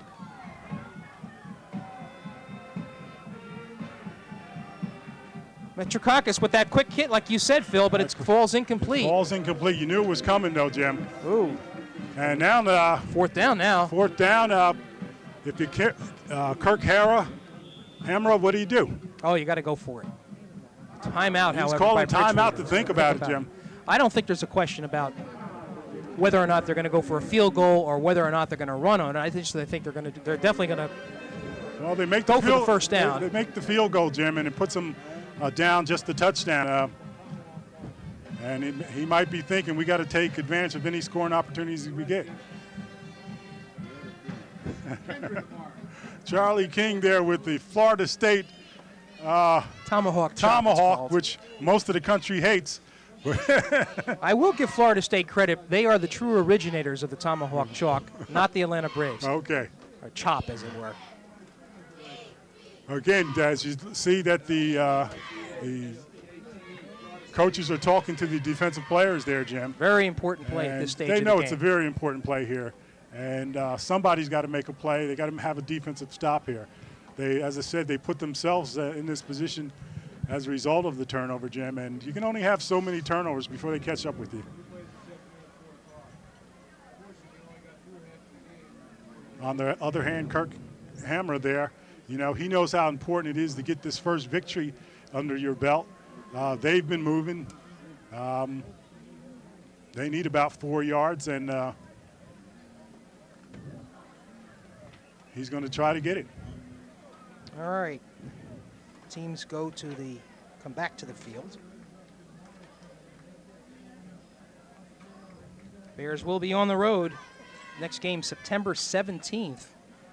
That'll be on Friday evening at Edison, and also on the 24th, they'll be at J.P. Stevens. So they'll be visiting both Edison schools for the next games. Okay. Here we go. Big play. 4th and 4. Metrikakis sets up behind center.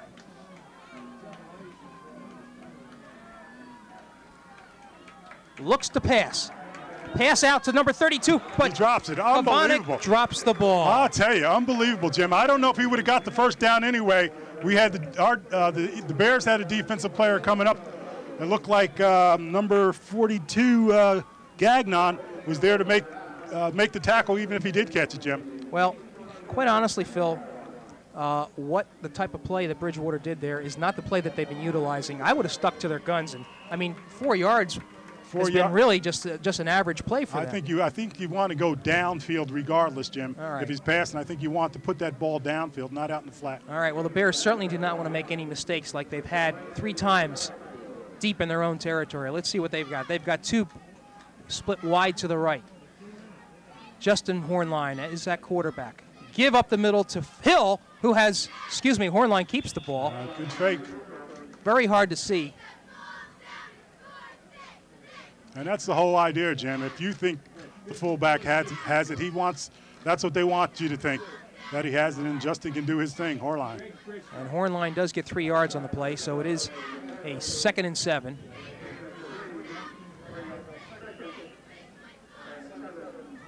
Down to 1:50 left to go in the third quarter. East Brunswick with a 10-point lead, 17-7. All the scoring in the first half. They got to take care of the ball.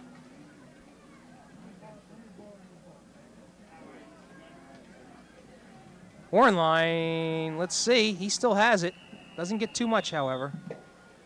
East Brunswick being somewhat conservative here, deep in their own territory.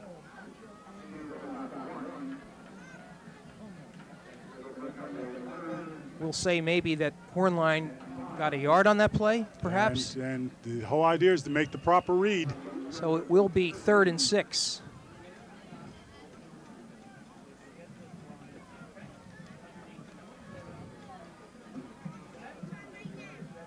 Boy, look at that. No secondary whatsoever. You talk about a passing situation, it could work here. And who is it?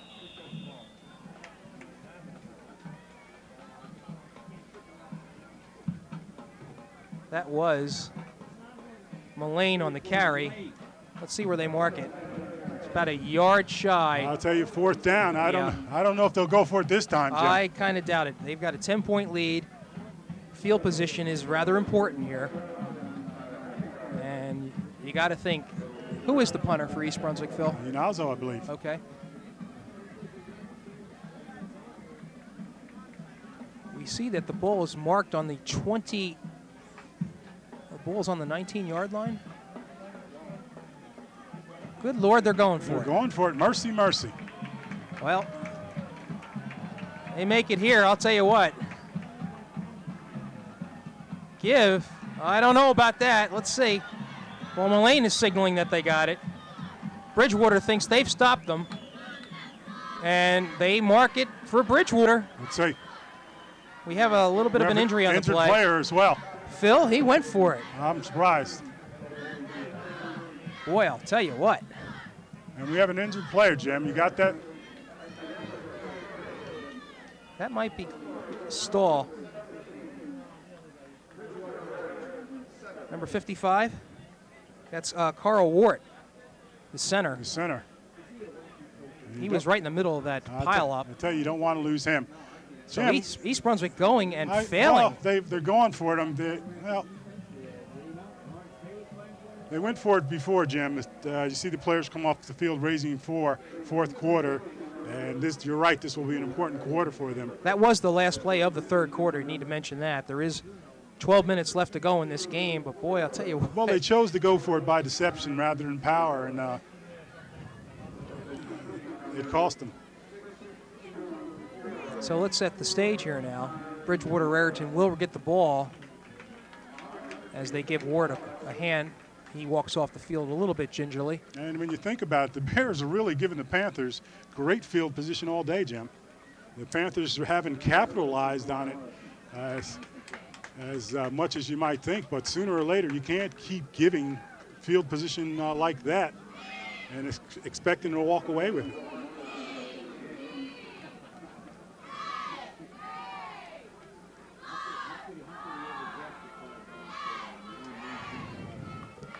So the ball is marked on the 20-yard line. We have a much better view of the field from here.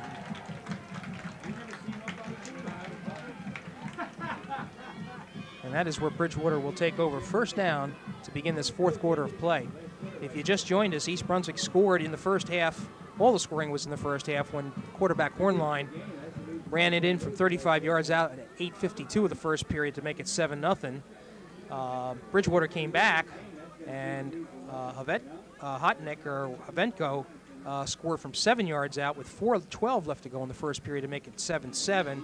And then Hornline once more from 36 yards away scored with 1:08 left to go in the first period to make it 14-7.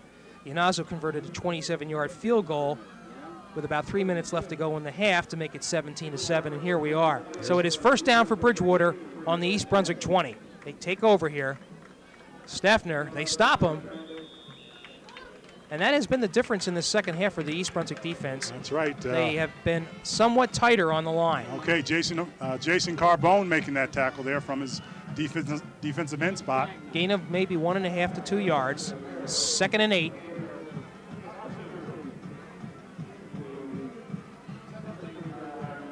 Bridgewater attempting to pound away at that East Brunswick front.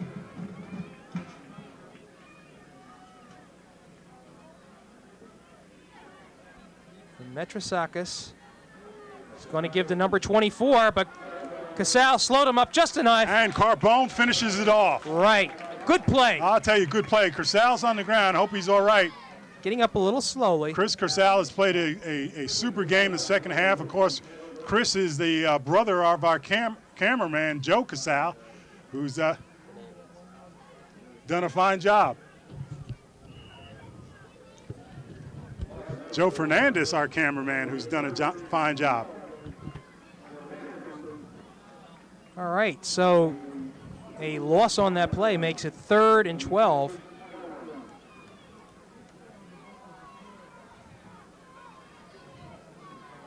The quarterback, Nick Metrosakis, could be throwing here. Yes, he is. He looks to the right. Now he's going to run it.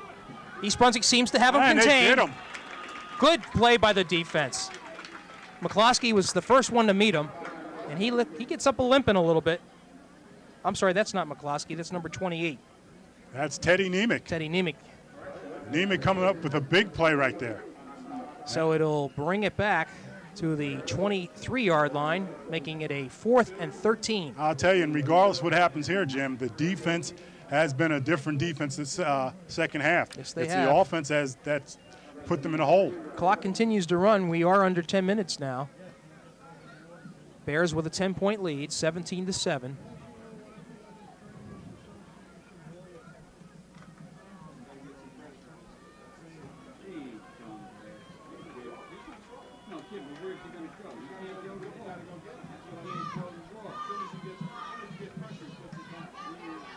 Metrosakis sets up, throws down the middle. Oh, wide he open. has his receiver. And that is that huge target, number 48. Badninsik. And Gagnon comes up with the tackle, otherwise he would have walked in. Ball is marked on the 6-yard line. Another first down for Bridgewater, and they are knocking on the door. And the defense is out on the field a little bit too long, Jim, right now.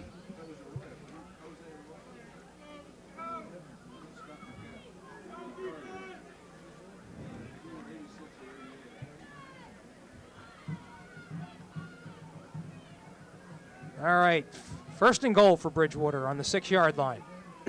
Metrosakis gives up the middle to Snefter, and he walks in.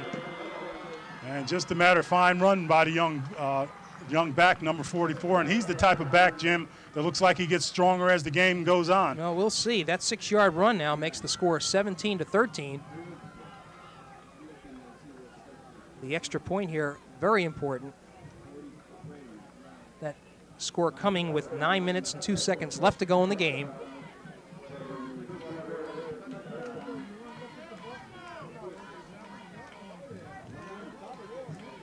And attempting the kick, number 42, Gizona, and he makes it. So it is now 17-14. And calls for concern for the Bears because, quite frankly, the second half, while your defense has come out and made some adjustments and played well, the offense has been rather ineffective. They haven't gotten their act together. They've been responsible for 3 turnovers, and 2 of them have really hurt the Bears. So, Right. They got to go back, Jim. Well, Phil, let me interrupt. Go ahead, please. What really hurt them this time was East Brunswick going for it on 4th down and failing to convert. Yeah, good point. You're right. You're absolutely right there. So it is 7. You were going to make another point. Go ahead. Well, the point is that they got to get their offense, nevertheless, back in gear. And it just they're getting a little predictable right now, and they got to get balance on that offense. So you have the Panthers guessing again. Well, as this is a game of momentum, you have to believe that the Panthers are a little bit more fired up and believe that they can come back. We'll have to see. You have an awful lot of players on that field that have played this game for pretty much the whole game. For the whole game, you're right. So you wonder, some of them have not left the field. You're right, Jim. And I talked about it early on, the 4th quarter, how they would hold up. Would they be running out of gas, and would the Panthers be able to take advantage of it?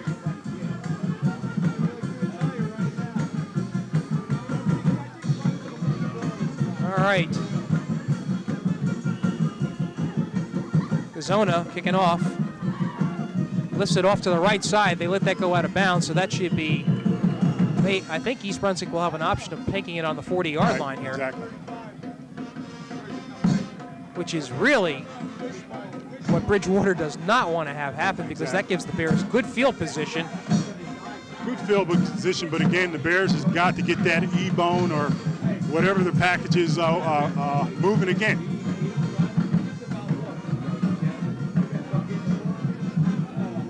It'll actually be on the 35-yard line, And Phil. I'll tell you, once you have a few turnovers, Jim, you start to get a little tentative, which compounds the problem.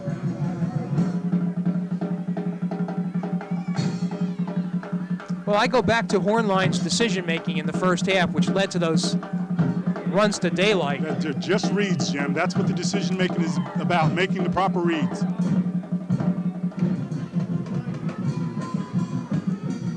Hornline over center. He keeps it, but he's met this time in the backfield. And I'm talking about being predictable, Jim. They've figured that out. Hornline has been the big part of the offense there. They're not going to let Hornline beat them.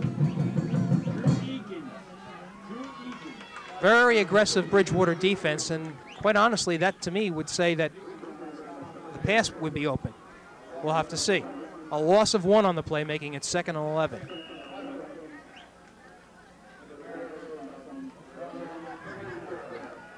King is open to the near side. You got McCluskey split wide. Hornline pitches it. Oh, Ill-advised pitch. Ill-advised pitch.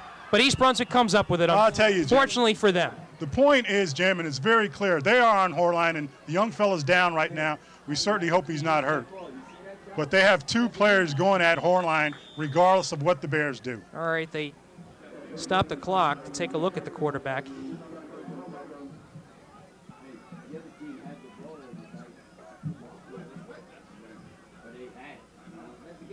The loss back to about the 21-yard line. And as you see, Horline down there, he's Tommy McCluskey, one of the people that are over him right now.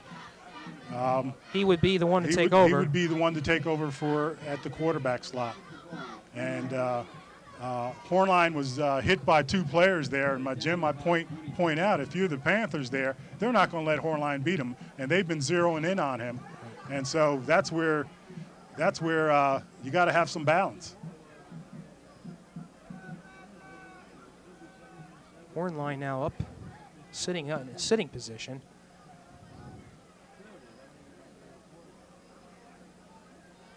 And Justin Hornline has played quarterback from his Pop Warner days with the Golden Bears, and seems to be walking fairly okay. Seems like he's okay. Good sign, I tell you. Will have to leave the field for the play.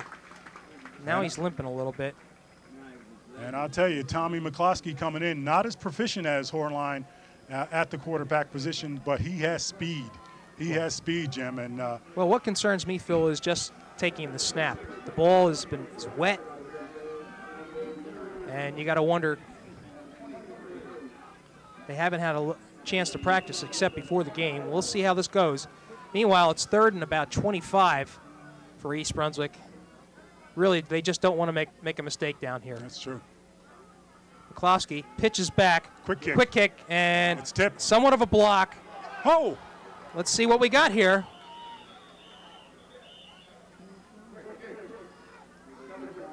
And Bridgewater does come up with it. I'll tell you, the thought was fine. It was a fine thought, a quick kick, but the punt didn't get up high enough, got tipped by the Panthers, and you see where it is, Jim. So inside the 35. I tell you, what was a good thought didn't turn out quite the way the Bears had hoped.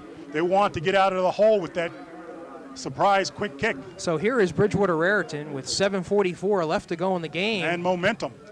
Down 17-14, and they've got good field position. And you mentioned the momentum factor, Phil. East Brunswick defense really has to turn it up a notch now. And the defense has been out there quite a bit.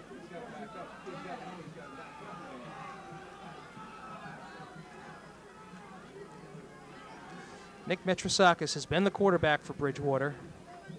And there's a fumble. Metrosakis gets on the ball, but there is a loss on the play of about 4, bringing up a 2nd down. Phil, you wonder, is it just eagerness, or is that ball really hard to hold on to? Probably a combination of both. Like I said, the ground has certainly been wet, and probably a combination of both. Again, once that ball is wet, it gets really slippery. So 2nd and 14.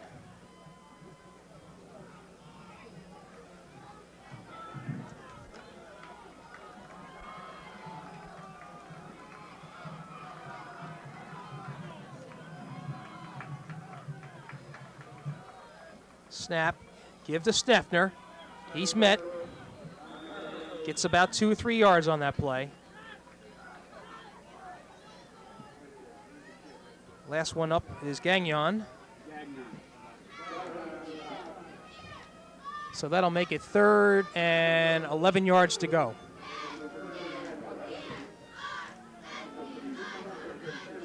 And this is Kyle Bendidzak time, number 48, Jim.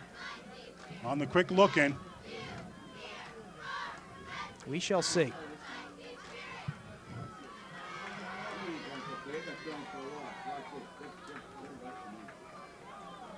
Metrosakis drops back. He's rushed.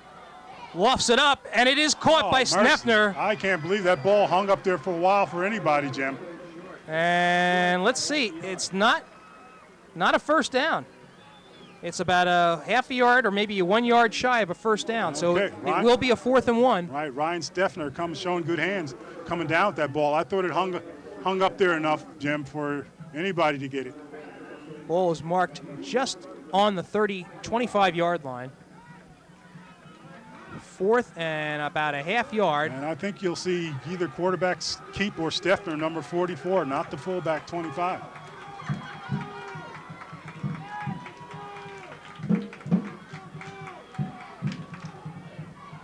Metrasa gives to Steffner. He gets it. He has it. Good power run there. Right. So an important first down for Bridgewater Raritan. And Bridgewater Raritan starting to use the power late in the 4th quarter As here. well they should. Yep.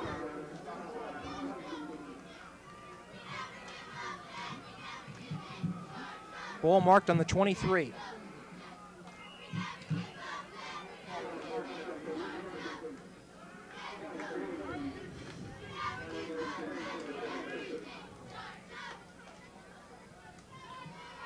Clock running, 5:10 left to go in the game.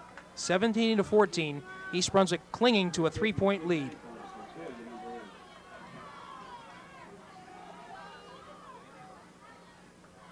Metrasakis keeps it, and they get him. Okay.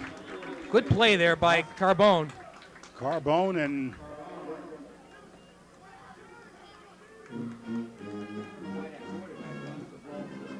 That's about a loss of 3 on the play. So it's 2nd and 13.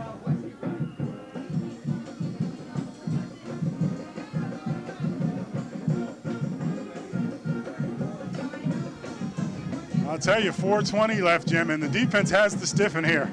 They've been out there a long time, but Well, I think you pointed to the fact, Phil, that they have to take chances. I think you're correct. They have to shoot the gaps, like much the same way Corbone did on that play, and see what gives.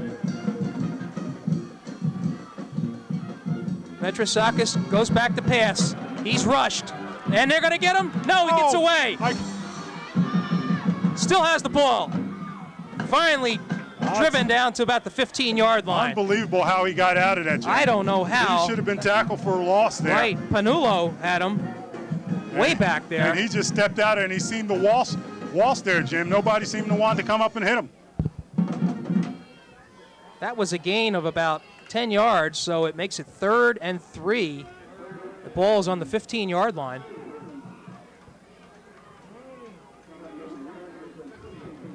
.325 left to go in the game. Mercy. So we're counting down here as we go along.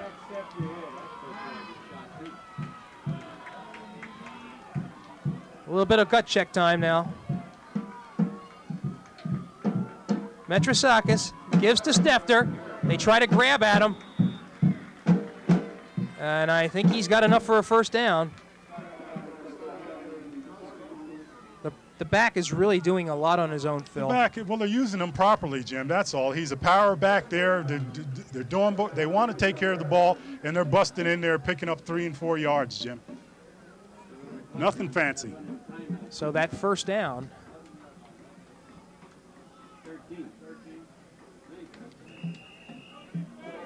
Ball marked on the 13-yard line.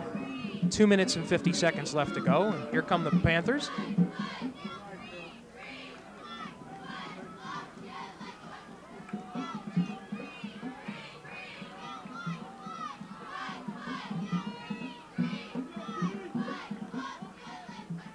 Metrasakis looks like he's going to pass. And he's tackled. Who gets him? That was number 60, Corsal. Corsal again. And James Gagnon there as well. So East Brunswick has shown an ability to come up with a big play, but they only for a short time, and then Bridgewater is converted. Now that was a loss of 5. So that brings the ball back to the, and we got a timeout on the field. Phil, I'm thinking, you know what I'm thinking? What's that? Ball's back to the 17-yard line. Bridgewater could tie this game with a field goal. So if they can keep him back here, that would make it more difficult to convert that field goal. Kirk Hammer's probably thinking that as well, but I got to believe that Kirk Hammer's thinking about winning this game. One of the things he said in the Courier News is that the most important thing for him as a new coach is to get off and win this first game. And everything I've read about him, he's not necessarily a conservative guy. Yeah, but you know, you got to understand here, we do overtime. Okay? So you can play for a tie and still win the game. I understand that. You may be saying that he doesn't have confidence in his kicking game, which is another story. What I'm saying is I got the feeling that he's more like the riverboat gambler, whereby he may go for it all. That's all. Well, we shall see. 2:05 left to go in this game. It is 2nd and 15. Ball resting on the 17-yard line. East Brunswick holding on to a 17-14 lead. But your point is, he may be thinking if your first-team quarterback is hurt and whatnot, overtime may do the Panthers better than the Bears. That could be a factor as well. Of course, you got to get there. All right. We hear a little noise from the crowd now, which has been somewhat silent.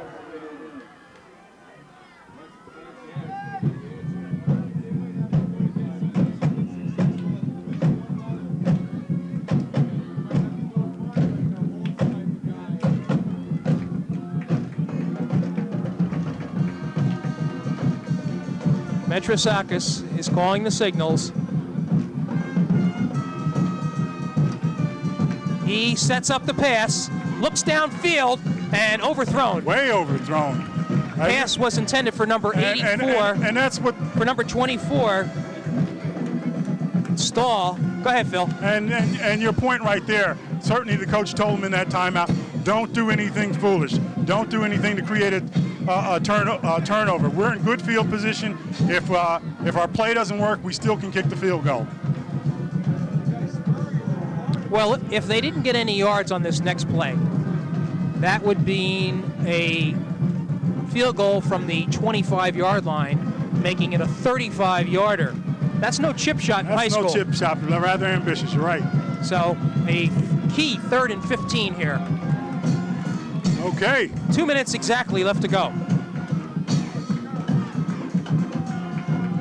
Metrosakis keeps it. He looks. Toss.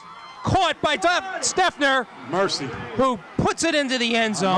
Mercy. And I tell you, give Metrosakis a lot of credit there. Rolling out, avoided a would-be tackler, and lofted up a nice soft pass there, Jim. And with 1:51 to go in the game, Mercy. Bridgewater takes its first lead of the game, 20-17.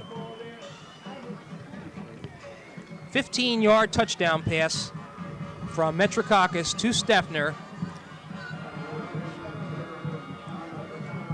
And a silent East Brunswick crowd. And a very big extra point here, Jim, because if they make this, the Bears have to score a touchdown. Correct.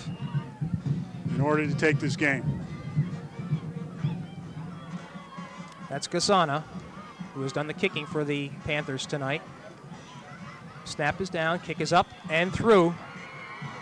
So the score is 21-17. East Brunswick has a minute 51 to come back. I feel you mentioned the quarterback, Metrosakis, showing a lot of poise. He showed some poise there, Jim. He did lofted a soft pass. A beautiful pass there, under control, had players coming at him and did not lose his composure. Quite honestly, Steffner, who has done just the bulk of the running tonight for the successful running for Bridgewater Raritan, turns out to be the key player on the pass route. He's the key player, period. Steffner came in this game. Last year he scored 7 TDs and had nearly 800 yards. So he's a player. And he came out and played tonight the way he should. All right, East Brunswick is going to try to gather itself. I'm looking at the sidelines. It looks like Hornline is ready to go, Phil. You see him flexing his knee on the right side there. And it looks like he's going to be okay to at least give it a shot. He is the passing quarterback. I mean, Tommy McCloskey can run the E-bone and he uses his speed, but they need Hornline in there to pass that ball. He's the one that's taking the reps in practice for passing, most of them. Gazana, who just converted the extra point, will do the kicking.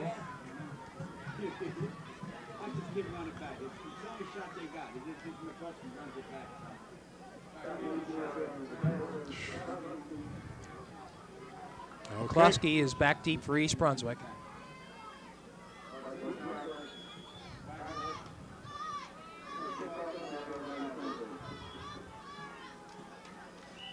Here we go. Ball is booted low. They pick it up. Here comes East Brunswick, and he is met. We don't know who the ball carrier is. And up gets number 82, Yanazo. Chris Yanazo here. And East Brunswick has a minute 47 from their own 33-yard line to see if they can win this game. And we have not seen a pass to the wide receivers or the tight end, Teddy Nemec, today. And they're in a position now where they're going to have to put it up, Jim. Well, Nemec goes out of the game, so they're going to use wideouts then, Jim. Right. I don't believe East Brunswick has used a timeout this half, so they should have 3. In a sense, they can afford to march down the field conservatively. There's a pass out to Yanazo, who takes it, looks for the sideline, and let's see. No, he does not stop the clock. Oh, mercy. So gets about a 4-yard, maybe 3-yard gain on the play. How to get out of bounds. East Brunswick steps up to the line. A minute 23. Hornline looks downfield. His chase. Now he's out of the pocket. Looks for a long pass. Oh, Yanazo almost had it. Almost came up with it. What a great play by number 41, Jim. And that's Evan Kavanik. Just got his hand in there at the last minute. I'll tell you what, if Yanazo caught that pass, he was on a run. He was on a run. So it is 3rd and 7.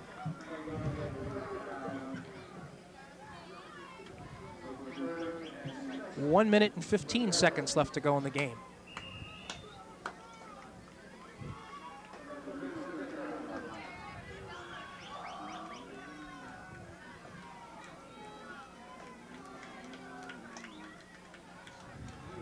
You have King and Yanazo, as well as McCloskey, split to the near side here. Hornline looks, lofts one up, and out of bounds. I tell you. Intended for McCloskey, I believe. And Hornline's racked. He's up again. Okay, Jim. So you got a 4th and 7. This will be, if East Brunswick does not convert the first down, the last play of the game. Okay, they don't appear to have enough time to go for anything really long, Jim. They got to just try to pick up that first down. Well, they do have their timeouts left. Okay. But they have timeouts left. But if they don't get another down, the timeouts aren't going to do them any good. Correct.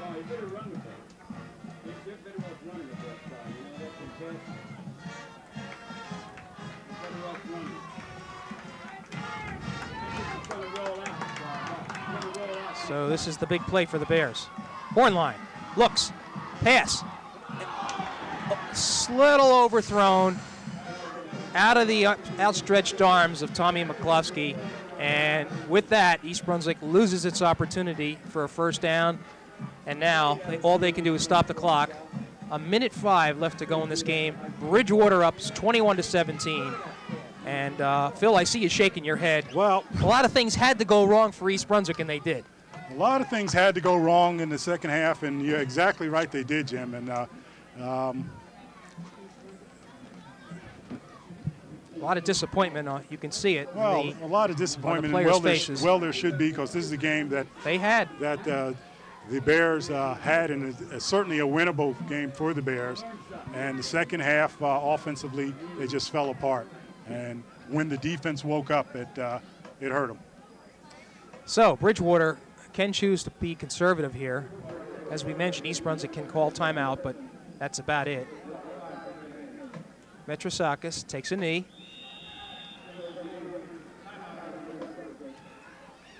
Down to a minute 1. Clock continues to run now. You know, the Bears took a bunch of time to call that timeout.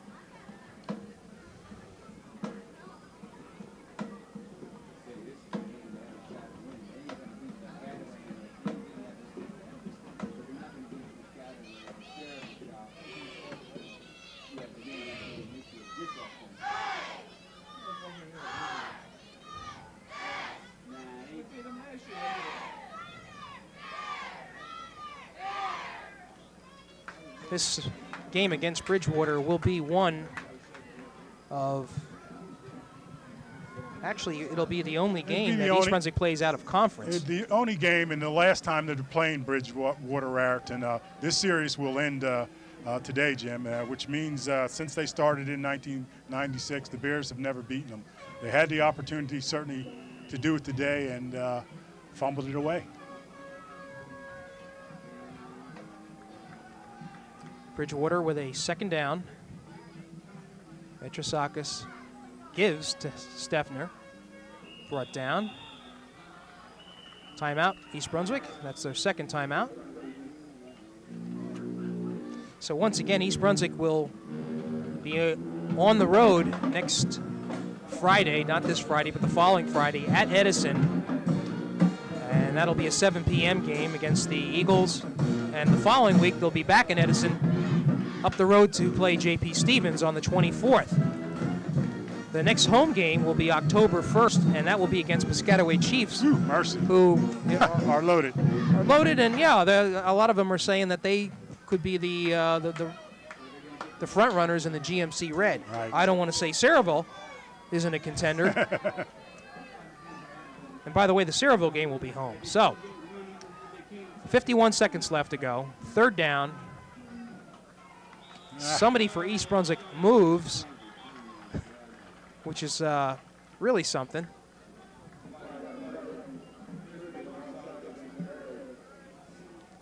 And that'll be a 5-yard penalty. 5-yard penalty. As for the Panthers, Bridgewater Raritan, they play Somerville next, Jim. And if you're Kirk Hamra, you got to be really pleased. I mean, this is your first game as a head coach, and to come into East Brunswick and come away with a victory, it's got to be quite a good feeling for the young fellow. 3rd and 6.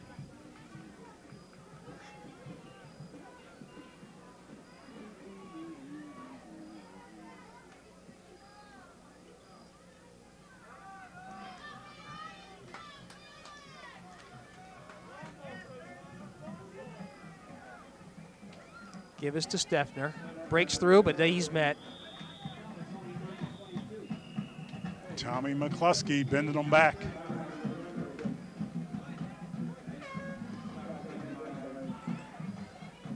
That was. I'll tell you, taking that knee early on, Kirk Hamra thought about it before. That's why he's come out the next few plays running there, Jim. Right.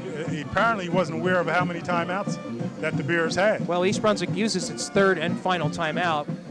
So it is a 4th and 5. And East Brunswick will perhaps get a chance to get the ball back. We'll have to see.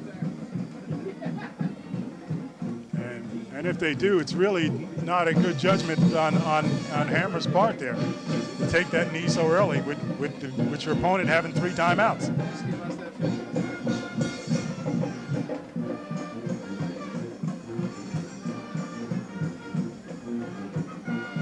Fourth and 5.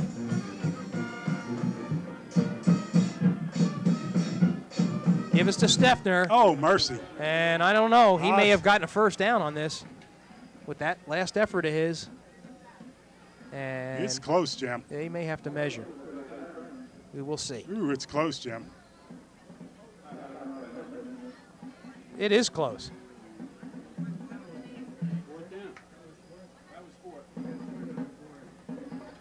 The Bears should take over, Jim. Well, let's see. Well, let's see if they stopped him. I'm not sure.